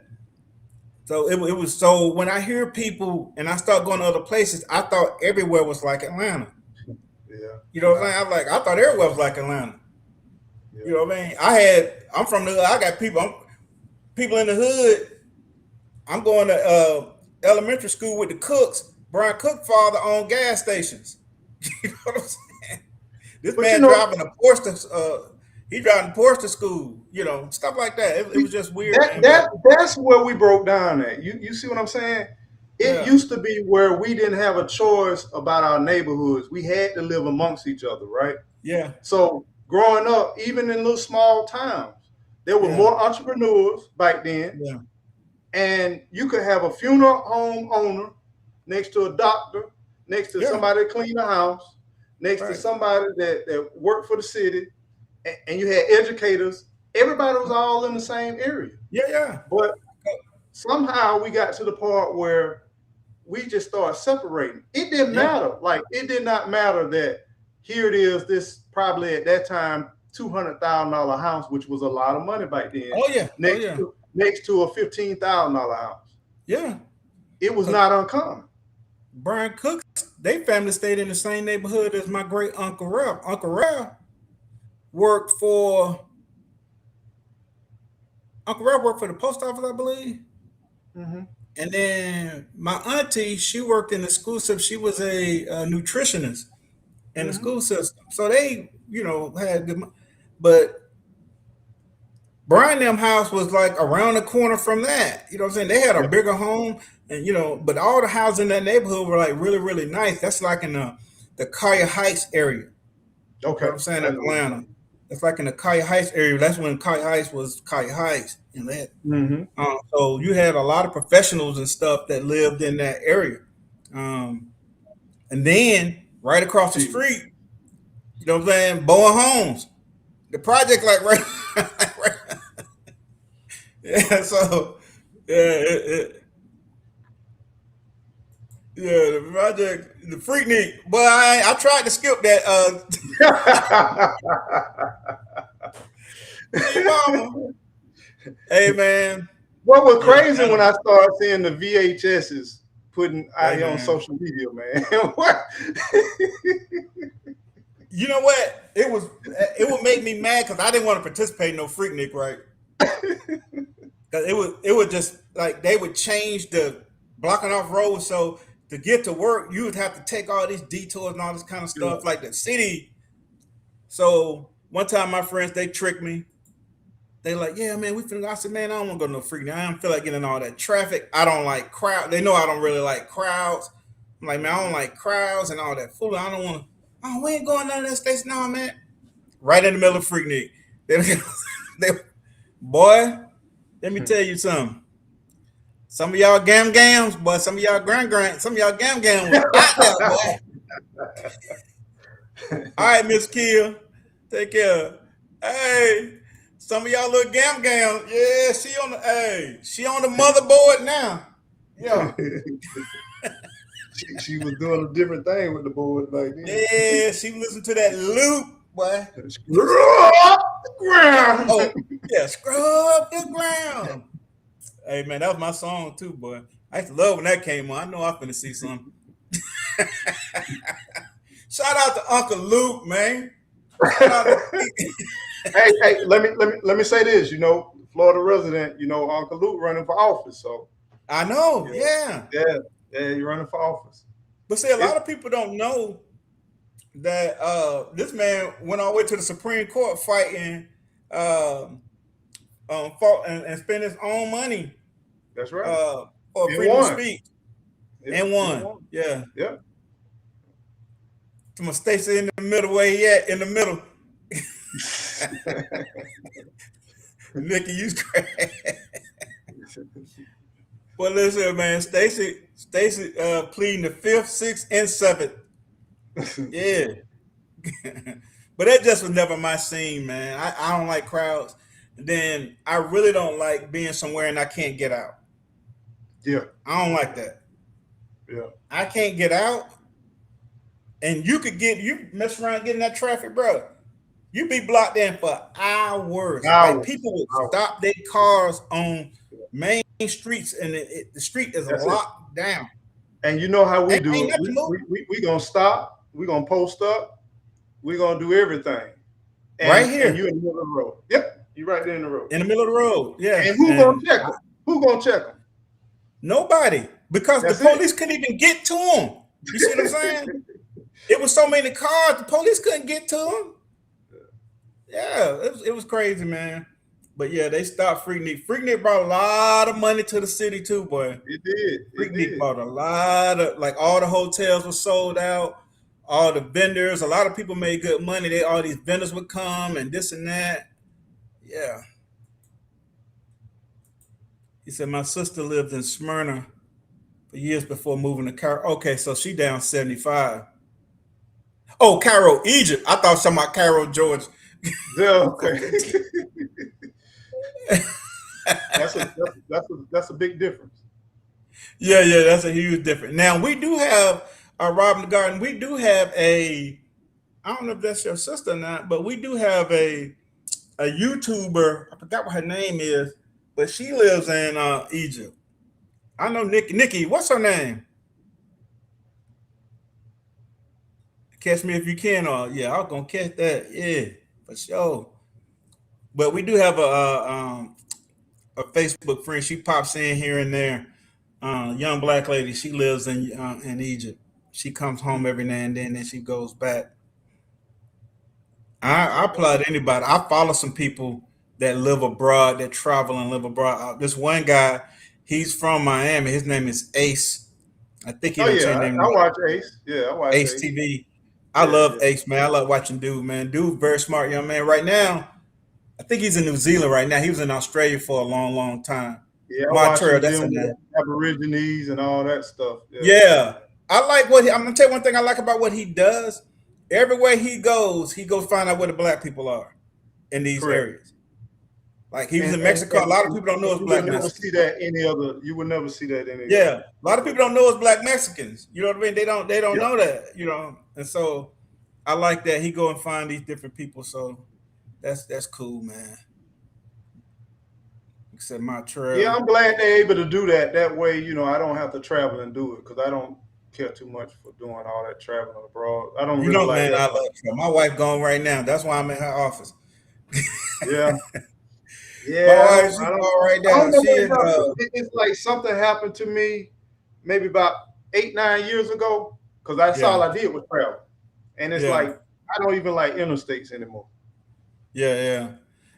Now, one point, especially when I was in the military, because I traveled a lot when I was in the military, some for the military, but a lot, when I had my personal time, which, the military is just like a job. You get up. Now, the only difference you might have to do PT. Get up, you go to work, you do whatever your job is, you get off, then you do whatever you want to do. And it's the same thing. So I got to travel quite a bit like that. And then once I got home, these jobs, besides your job, I traveled with my job. Then, I traveling, just like going different places. I like to try different things. And sometimes it could get old. When I was in the military and I was working for a company in the military called Texcom. I was still in the military, but I was assigned to a company called Texcom where they test new softwares and all this different thing. I had traveled so much, man, I got tired of it. You start to see people. I was telling I started to run into people in Missouri and Kansas and these different places. So I started to see them all the time. And you start talking to them. And then I'm like, he's like, oh man, then I just see you last week catching a flight. He's like, yeah, I'm talking to this one guy. He does this every week. I said, you fly like this is your job. He does this every week. I was like, oh no, man! Like you don't get tired of flying out of living out of a suitcase. Yeah. But his business required him to fly to this city, back to that city. And then one time I was in Puerto Rico. I was coming out of Puerto Rico and I was talking to this guy. He was ex-military. He had the sweetest job you ever want to hear, Eco. This joker job was too sweet. I'm chopping it up with him. I'm like, yeah, man, what you do? He was like, what you doing down here in Puerto Rico? I said, one of my friends got married. I was a groomsman in the wedding, so I flew down for the wedding. I was like, what you doing? He's like, oh, I fly to these different countries where we got these big satellite dishes or whatever these things are. He said, I do this class. I said, a class? He said, yeah. I said, so you work for the government? He said, yeah. All this man, he said, when I first started, he said, I was a little nervous, man, because he said, but I've been doing it so long now, man. He said, I get a class 15, 20 minutes and be out. I said, so what do you do with the rest of your time? Like in between going to these different, he said, oh, I'm whatever. I'm at home chilling, flying around doing whatever till my next assignment. So he got intervals where he flies to different places, South America, where they got these big dishes, big old satellite dishes in the ground or whatever. So by the federal rules or whatever, they have to have this class every 6, whatever whenever they gotta have it. That's all dude do, man. That's all he do. He's like, I said, what they pay? He said, well, back when, after they started me with like 75. I'm like, $75,000 to do this. Plus paid travel. Then he told me he was from Hawaii, so he was like Samoan or something. He was like he had got up enough frequent flyer hours where when they had a family reunion, like all his family that lives in California, he was able to get tickets for all of them to fly to Hawaii for free. I just was shaking my head. I like, bro, you got out like, hey man. And probably had enough points for the hotel too. I mean, he told me he paid for everything. I'm like, dude, that's crazy. He like, he go in there and get that class. He like, man, now I've been doing it. I know it like the back of my hand. We go in there, turn on the projector, plug in the laptop, boom, boom, boom, boom. Everybody signs off. That's it. Wow. I said, hey, man, some people I wouldn't mind a job like that because he's not stuck in an office. You know what I'm saying? Yeah. He back at the crib doing whatever he want to do until his next assignment. All he got to do is check emails if he even get one. Man, God knew not to give me no job like that. He like, nah, boy, you gonna act a fool.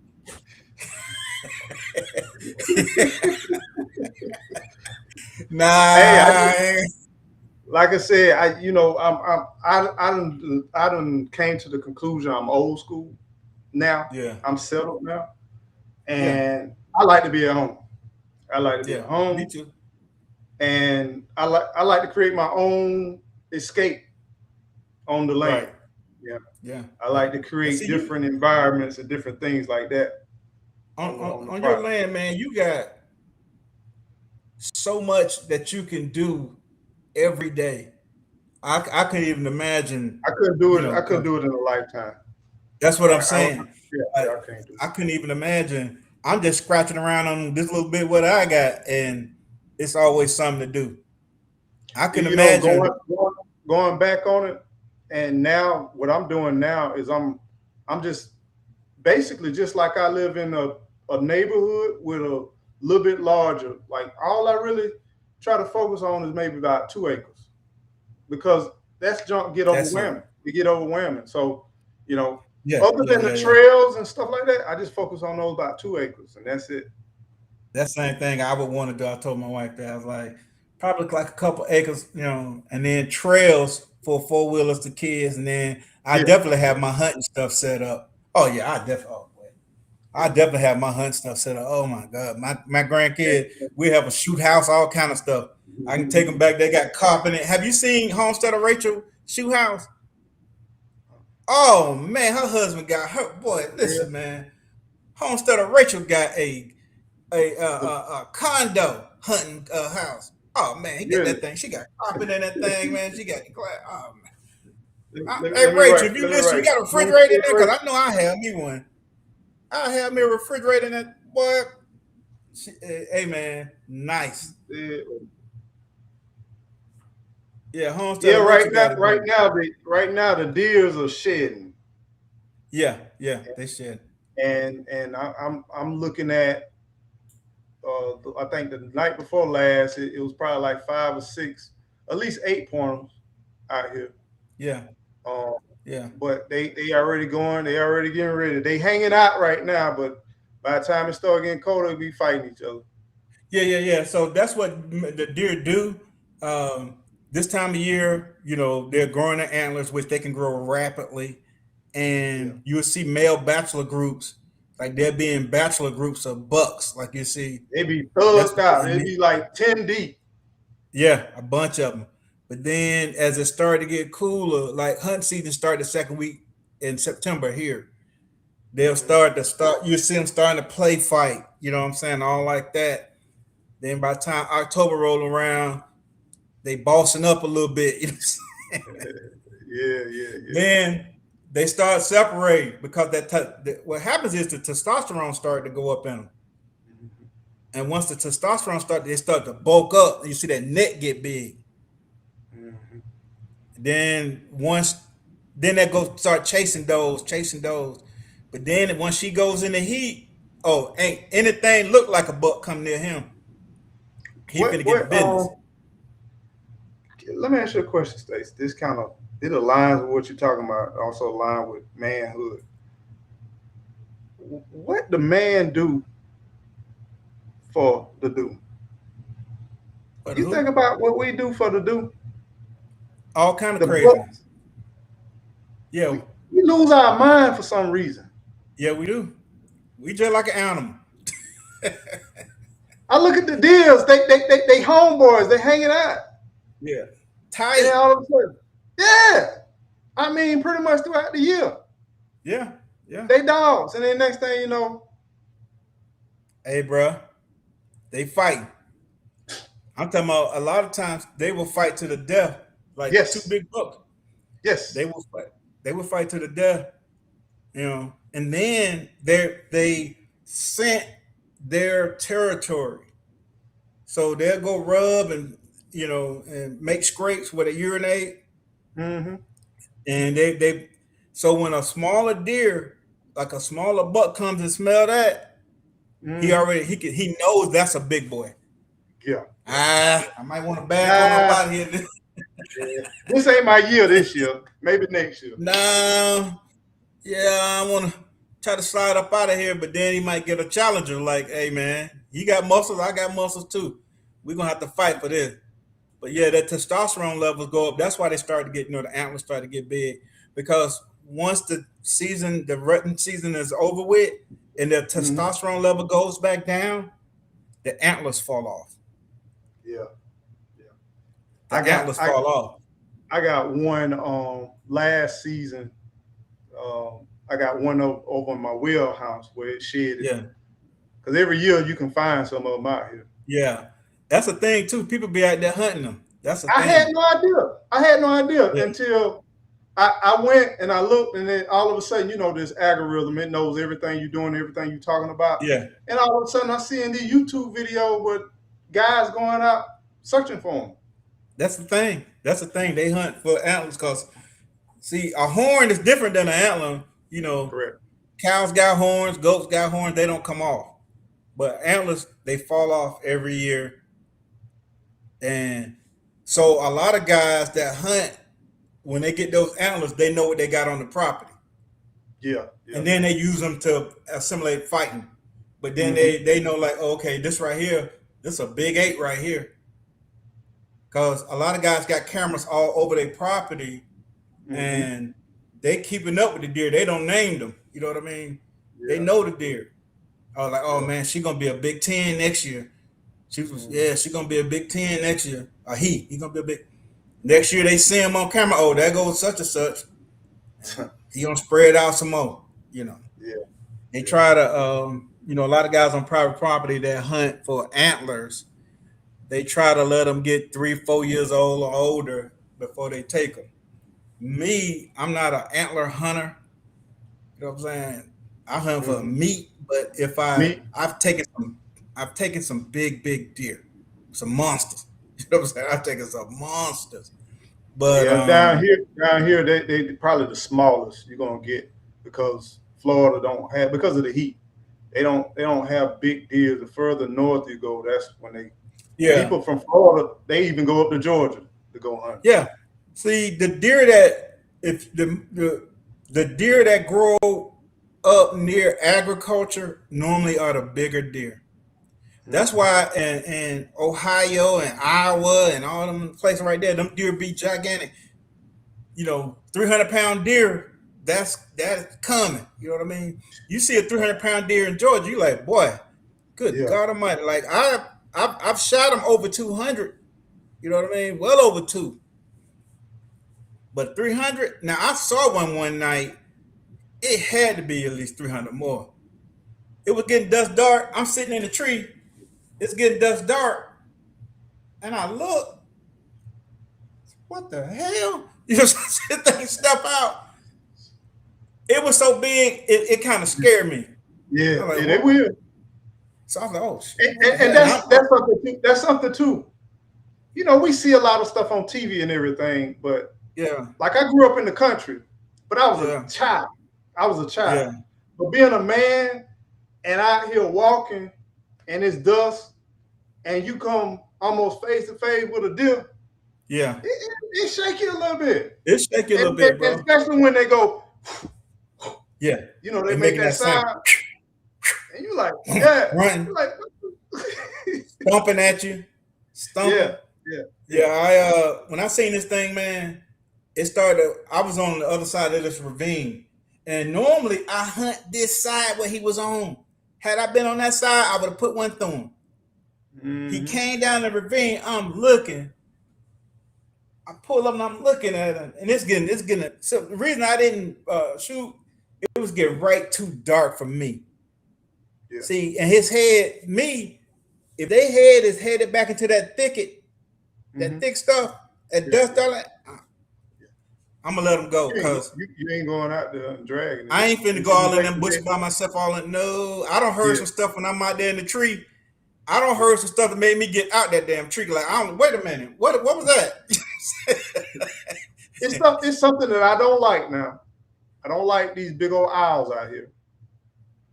I get it. God, I know it's an owl. I know it's an owl, but these owls are huge, and their sounds, they make it's more than hoo hoo hoo. They make crazy sounds. Yeah, they do. Man. And some of them sound like screaming. Then you got the foxes and the coyotes, and you think there's 2 of them out there. The bobcats, yeah. They make a crazy sound. They look crazy. I was in the tree, man, one time. I'm up in the ladder stand.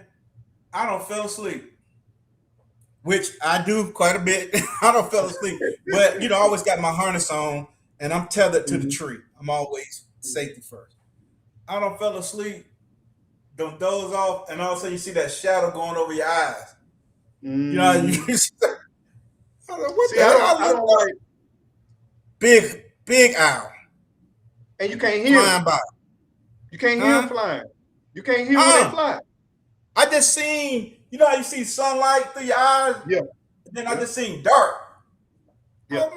Oh my God, big owl. Yeah. And I talked to my friend Pound. He said, "Yeah, man, he be back there. I don't see him." I said, "Man, you should have told me that damn thing back there." I wouldn't. He don't bother you. But it's scary. They're always looking for antlers, make beautiful art. Yeah, people do that. I got a bunch of skulls in my garage back there of some of them big boys I don't took. I seen them probably until white. Yeah, owls are scary. What's going on, Salon Diva? What's up, Salon? Gardening Essential. Yeah, so y'all catching the tail end, man. We were just having a good topic about our community, the things that we can do or try to do to try to help where we can in our community as Black men. You know what I'm saying? So for those just coming in, we spoke about this program they got, and it's nationwide. It's called 100 Black Men. If you got some teenage boys, some teenage sons, something like that, grandsons, nephews, try to get them in that program. You won't regret it. Try to get them into that program. It's a good program. Garden Essentials. What's going on, man? We got them falling up in here now. But I ain't gonna hold y'all long. We done been up here 2 hours, man. I think time been moving, man. Time been moving. It's already 1 o'clock. Man. I said time been moving. It's already 1 o'clock. Yeah, time been flying. See, it's one of your time. It's 2 my time. Okay. Yeah. Yeah, you're an Yeah. hour behind. Yeah. But me and Eco, we talked behind the scene, and we wanted to collab and just come up and talk to you guys and start these little fillers. We're probably going to do some more lives and talk about a little bit more in depth about uh, manhood, uh, Yeah. uh, responsibilities as a man. What do you think, Eco? You can throw something in there. I'm liking that direction. And then I just want to have some conversations man to man, because Yeah, sometimes we live so isolated lives, and the only thing that you hear from a man perspective is like on a TV show, a skit, or something yeah, like yeah, that. And yeah, it's like some kids don't have the opportunity. I don't mean by kids like little kids. I'm talking about young, what I call kids, 20 smart years yes, old and down, And so yeah. some of them don't have men to be around to just have a Talk. conversation. Yeah, just to Yeah. talk. And what goes in the mind of some men, we're not all the same, but there's Mm-mm. some commonalities that's woven in between all of us. It's like when you talked about when you see a couple of men in a room, all of a sudden your stature, your attention level, everything Yes, changes. everything goes up. And if you ain't never been around men before, you might not even understand that. Yeah, You you you won't might even not even realize what's going understand, on.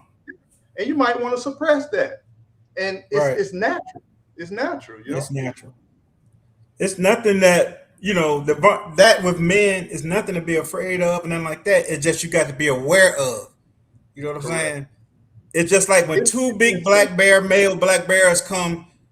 They, what's up, bro? All right.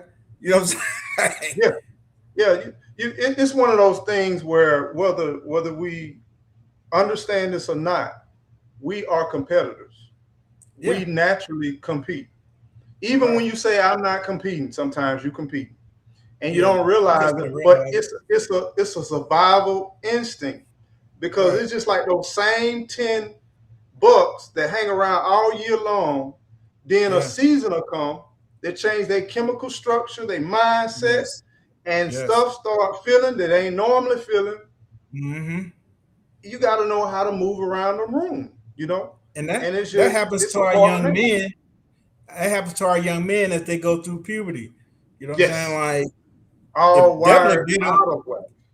have a male around them to try to explain, because mama can try to explain, but it's gonna be so embarrassing. It's embarrassing with dad or whoever else too, but mom can try to explain it, but she can't fully explain it because she's not a man. You know what I'm saying? I So mean, that's you where wake that up, you community, think what about it. Eco was Think saying. about it when you was going through that, man. When I was going through that, not only my voice was changing, but I was just Yeah. feeling like I just want to wrestle. I want to fight.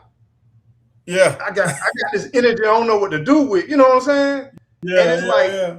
and then the thing is, sometimes I didn't believe I was controlling in my mind. Like, why do I want to do this? And I know this ain't what I want to do. You Yeah. know, why do I want to Yeah. go here? Why I want to see this, and why I want to. So it's a lot of stuff that be going on, and you feel like you invincible. Like I could Yeah, walk through you a do. brick wall. You know what I'm Yeah. saying? That Anything the testosterone athlete does, yeah, that testosterone is crazy. It's hard to explain it, but yeah, and then all of a sudden you start to get stronger, man. Like yes, sir. last year I struggled lifting this. Oh, now I'm benching this. Like, Yeah. like I'm being like, what's going on? Garden And Essentials, thank you for the it's something jewels. about Appreciate it. that opposition that gets you pumped and gets you ready. Yeah. What's up, L Triple G? Yeah, man, it's a strange thing to go through, especially if you don't have any male figures around you to try to explain some of the stuff. Like, if we don't get anything out of what we had today, that young man that came in, what's going Yeah. on? Growing out the box, that one young man Yes, sir. that came in and said, "Hey, I'm 19. I just graduated from high school. Um, I'm in barber school right now. I feel lost." And I It think was worth some the of whole the time we spent. yeah, some of the advice that we gave to that young man, it was worth everything. You see what I'm saying? Because that young man may not have the support system around him to tell him, hey, man, this is a part of it. Yeah, you're going to feel like this. You're going to feel like that. You got to go through this. You got to go through that. It's going to be okay. Keep pushing the whole nine. If you don't have that around him and he got all these crazy feelings going on in his body, yeah, he feeling lost and all like that, that thing go left. Yeah. You know what I'm saying? So, yeah, it could go left. So, I appreciate him. Don't even know who that man is, but even having, I was finna say the BALLS. Yeah, let me use a better word because I was finna say the gonads. Let me use a scientific term. Nikki, are you sure that testosterone increases sexual desire? Are you sure about that? Competitiveness, hey, man. Motivation to pursue potential partners. It doesn't eliminate self-control, but it can make a track. Now you can say it doesn't eliminate self-control, but to a certain extent, it does eliminate some. Yeah. We're not making excuses for nothing. Man. It's a chemical process where you can't understand. Like for instance, some people say when somebody's drunk, the truth comes out, right? Yeah. But that is a part of self-control. Just because you feel some way or think some way, don't mean you need to verbalize it. Don't mean you need to move to action. So that same puberty, all that chemical imbalance and development and growth, and that explosion in the body, sometimes you do things that's kind of lack self-control. Yeah. And then you don't find out to the back end. Yeah, it's not. Now, next one you want. Yeah, but it's not just wanting it. So you're talking about something that's messing with your adrenaline and your mind. Mm-hmm. And everybody's mind is not the same. You know what I'm saying? Yeah. Like, hey, I can fight the feeling. Like, you know what I'm saying? Because I have, but everybody can't. Yeah. So if you see your teenage boy go off in the bathroom, leave him alone. I'm going to say this, and this is a true testimony, and I'm not embarrassed because it happened. At the time, I was embarrassed. I'll never forget. It was one Sunday afternoon, and we were doing the communion because I worked on the communion right at church. And this is how this happens. Yeah. We're standing there getting ready to do the communion. And I don't know, but all of a sudden, that manhood stood up and my church slacks went straight up with it. And I could not calm it down. I couldn't chill. And I was watching the old women and these young women, and I was embarrassed. But I tried to position myself, but I was passing it out. It's more than just that physical. What I said that to say is more than just that physical. It's things you try, your dumbness mentally to try to control. Dumb to get, your body, everything done right. You don't even have to be thinking about nothing. Like, no, I wasn't even thinking about it. You don't have to be thinking about nothing. And I think that's happened to every male just about. I think I don't happen to me several times, like in school, you just be in the classroom doing your classwork. All of a sudden, the teacher want to call you up to the board. The teacher want to call you up to the board, right? Yeah, and you face the board and don't want to turn around. And you stand up, and this joker got a mind of his own. What are you doing? You ain't thought about no sex. You ain't thought about no nothing. Yeah. Next thing you know, you got your book way down here. You trying to walk up to the front of the class with your book down here. Because it's embarrassing, man. Especially when you first start going through it, because you don't have any control of. He be doing whatever he want to do. Yeah. And it's funny, man. Yeah, it's crazy. It's embarrassing. She said, down, boy, down. That don't work either, nigga. That down, boy, down. None of that. You start trying to think of anything else, boy. You be like, Like, bro, teacher don't call you 3 times. Stacy, come on now. All right, I wasn't looking at sister. I don't think I got that answer. I was looking at, actually, I was looking up at the ceiling, and all of a sudden, he said that's the worst place for it to happen. I had to quit going. I know, man. I'm telling you, man, it's crazy. Like, I think people think that when boys are going through this, that they manage and they thinking about. No, you don't have to think about nothing. Nothing. You can have a breeze by itself. You can have a breeze, or even your cotton drawers could rub you. It's like the wrong way, out of control. It's done. But the crazy part about it, you can't make it go down. That's what I'm talking about. Yeah, like, bro, what are you doing? Now, I wish I still had that same muscle now. Hey, Nico, I wish it was still like that. Yeah. I mean, it used to hurt. It was just that. But it did hurt. It did hurt. You can't even. Yeah. I don't think people realize that. It does hurt. Everything. Yeah. I don't think women realize that when young men are going through puberty and it could be painful. Yeah. That could be very painful. Like, man, what's wrong with this joker, man? Sir, we are in public. Are you gonna explode? What's going on? Yeah, I feel like you about to come out of there, boy. Whole head about the bust, man. And I'm like, oh.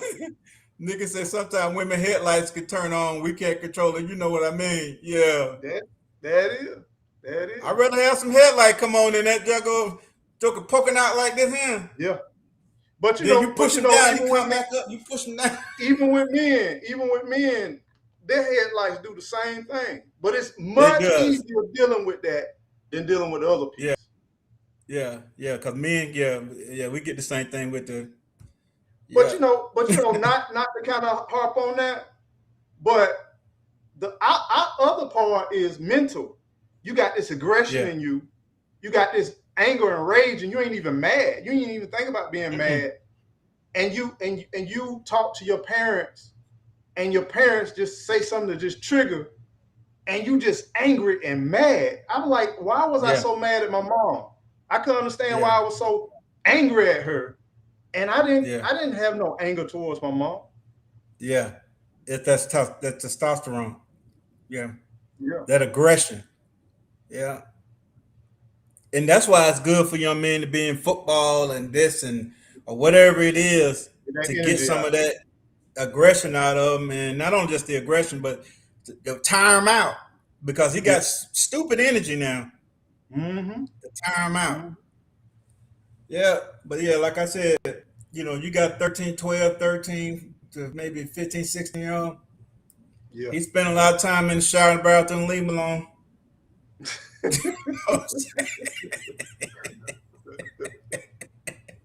Just don't wash his towels and stuff with everybody else. And don't shake his hand. Don't shake his hand. Don't let him put his hand in your face. Hey, I took one of his forearms as big as hell. Like, one of his forearms looked like Popeye. Like, hell? Like, bro, why your right arm so much bigger than your left arm, man? What's wrong? These just true, man.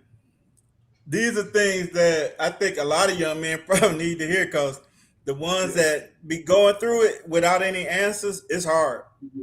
Mm-hmm. It's hard. Like what's going on, man?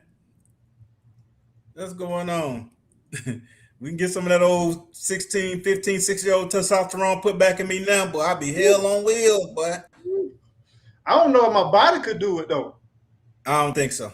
You know what I'm saying? It's like I remember doing throwback football, basketball, and going and riding my bicycle halfway across town and coming back and still playing basketball until the sun went down.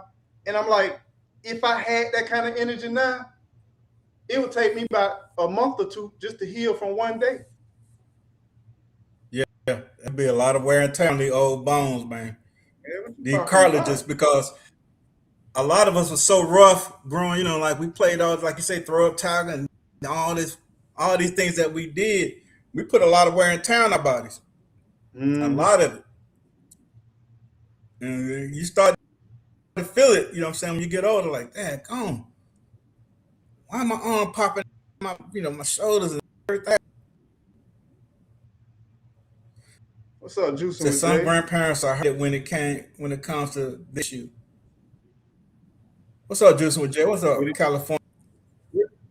What I just saw a video J3 Jay had. mean by He had peeled. I hope he ain't thinking about going to the bathroom. Oh, he might be talking about going to the bathroom. Leave him alone. that? Oh, okay. That's the On last that thing issue. I They said. don't want to leave him alone.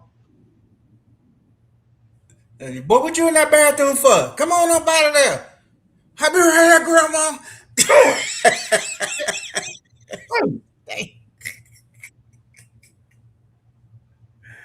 Be dehydrated, boy. Go get you some water, boy. We can laugh about it now, man. We can laugh about it. Yeah, you get bass in your voice. And see, my voice started going, it was cracking. Like my voice was cracking. Like, okay, hey man, you got might well go ahead and get out the boys' choir now, cause you singing off key in a month. All off key. Sound like you got a frog in your voice crack. Start getting facial hair. Some I didn't really get facial hair. I mean, I had a little dust on my, but not mustache. I didn't really start getting facial hair. I might have been in my mid-20s, 30, going to my 30s or something, like really, because I didn't really have facial hair, but you know, in the military, they were going to try to make you shave anyway. Yeah, anyway. So if you keep doing that, eventually you're going to get some hair on your face, but I had a baby face for a long time. Now, boy, this stuff grows so fast now. So being a woman ain't for the weak. Our bodies go through a season after season change. Yeah, that's true. Without a doubt. Yeah, that's true. Without a doubt. I can't even imagine. Yeah, then y'all do something. Some of y'all have children, and every single month you got issues.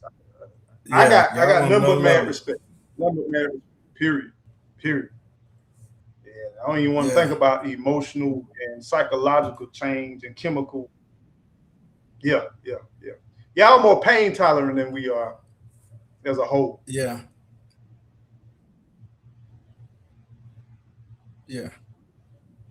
As a whole, yeah. That's true. True. All right, y'all. We're gonna wrap it up, man. We appreciate everybody coming in. Yes, sir.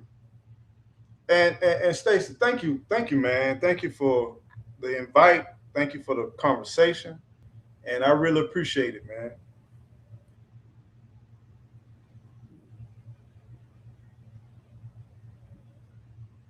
Yeah, we appreciate you guys for dropping in. Hopefully, you got something out of the conversation.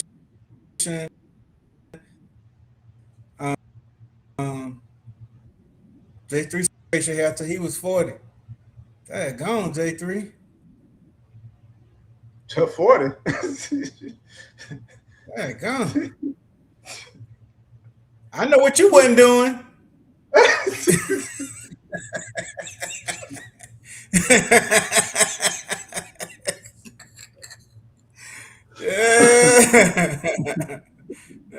That what they say, that cooter monkey put something on your face, boy. And you know, it's like with kids. You know, kids are tired when they get silly. So you getting silly now.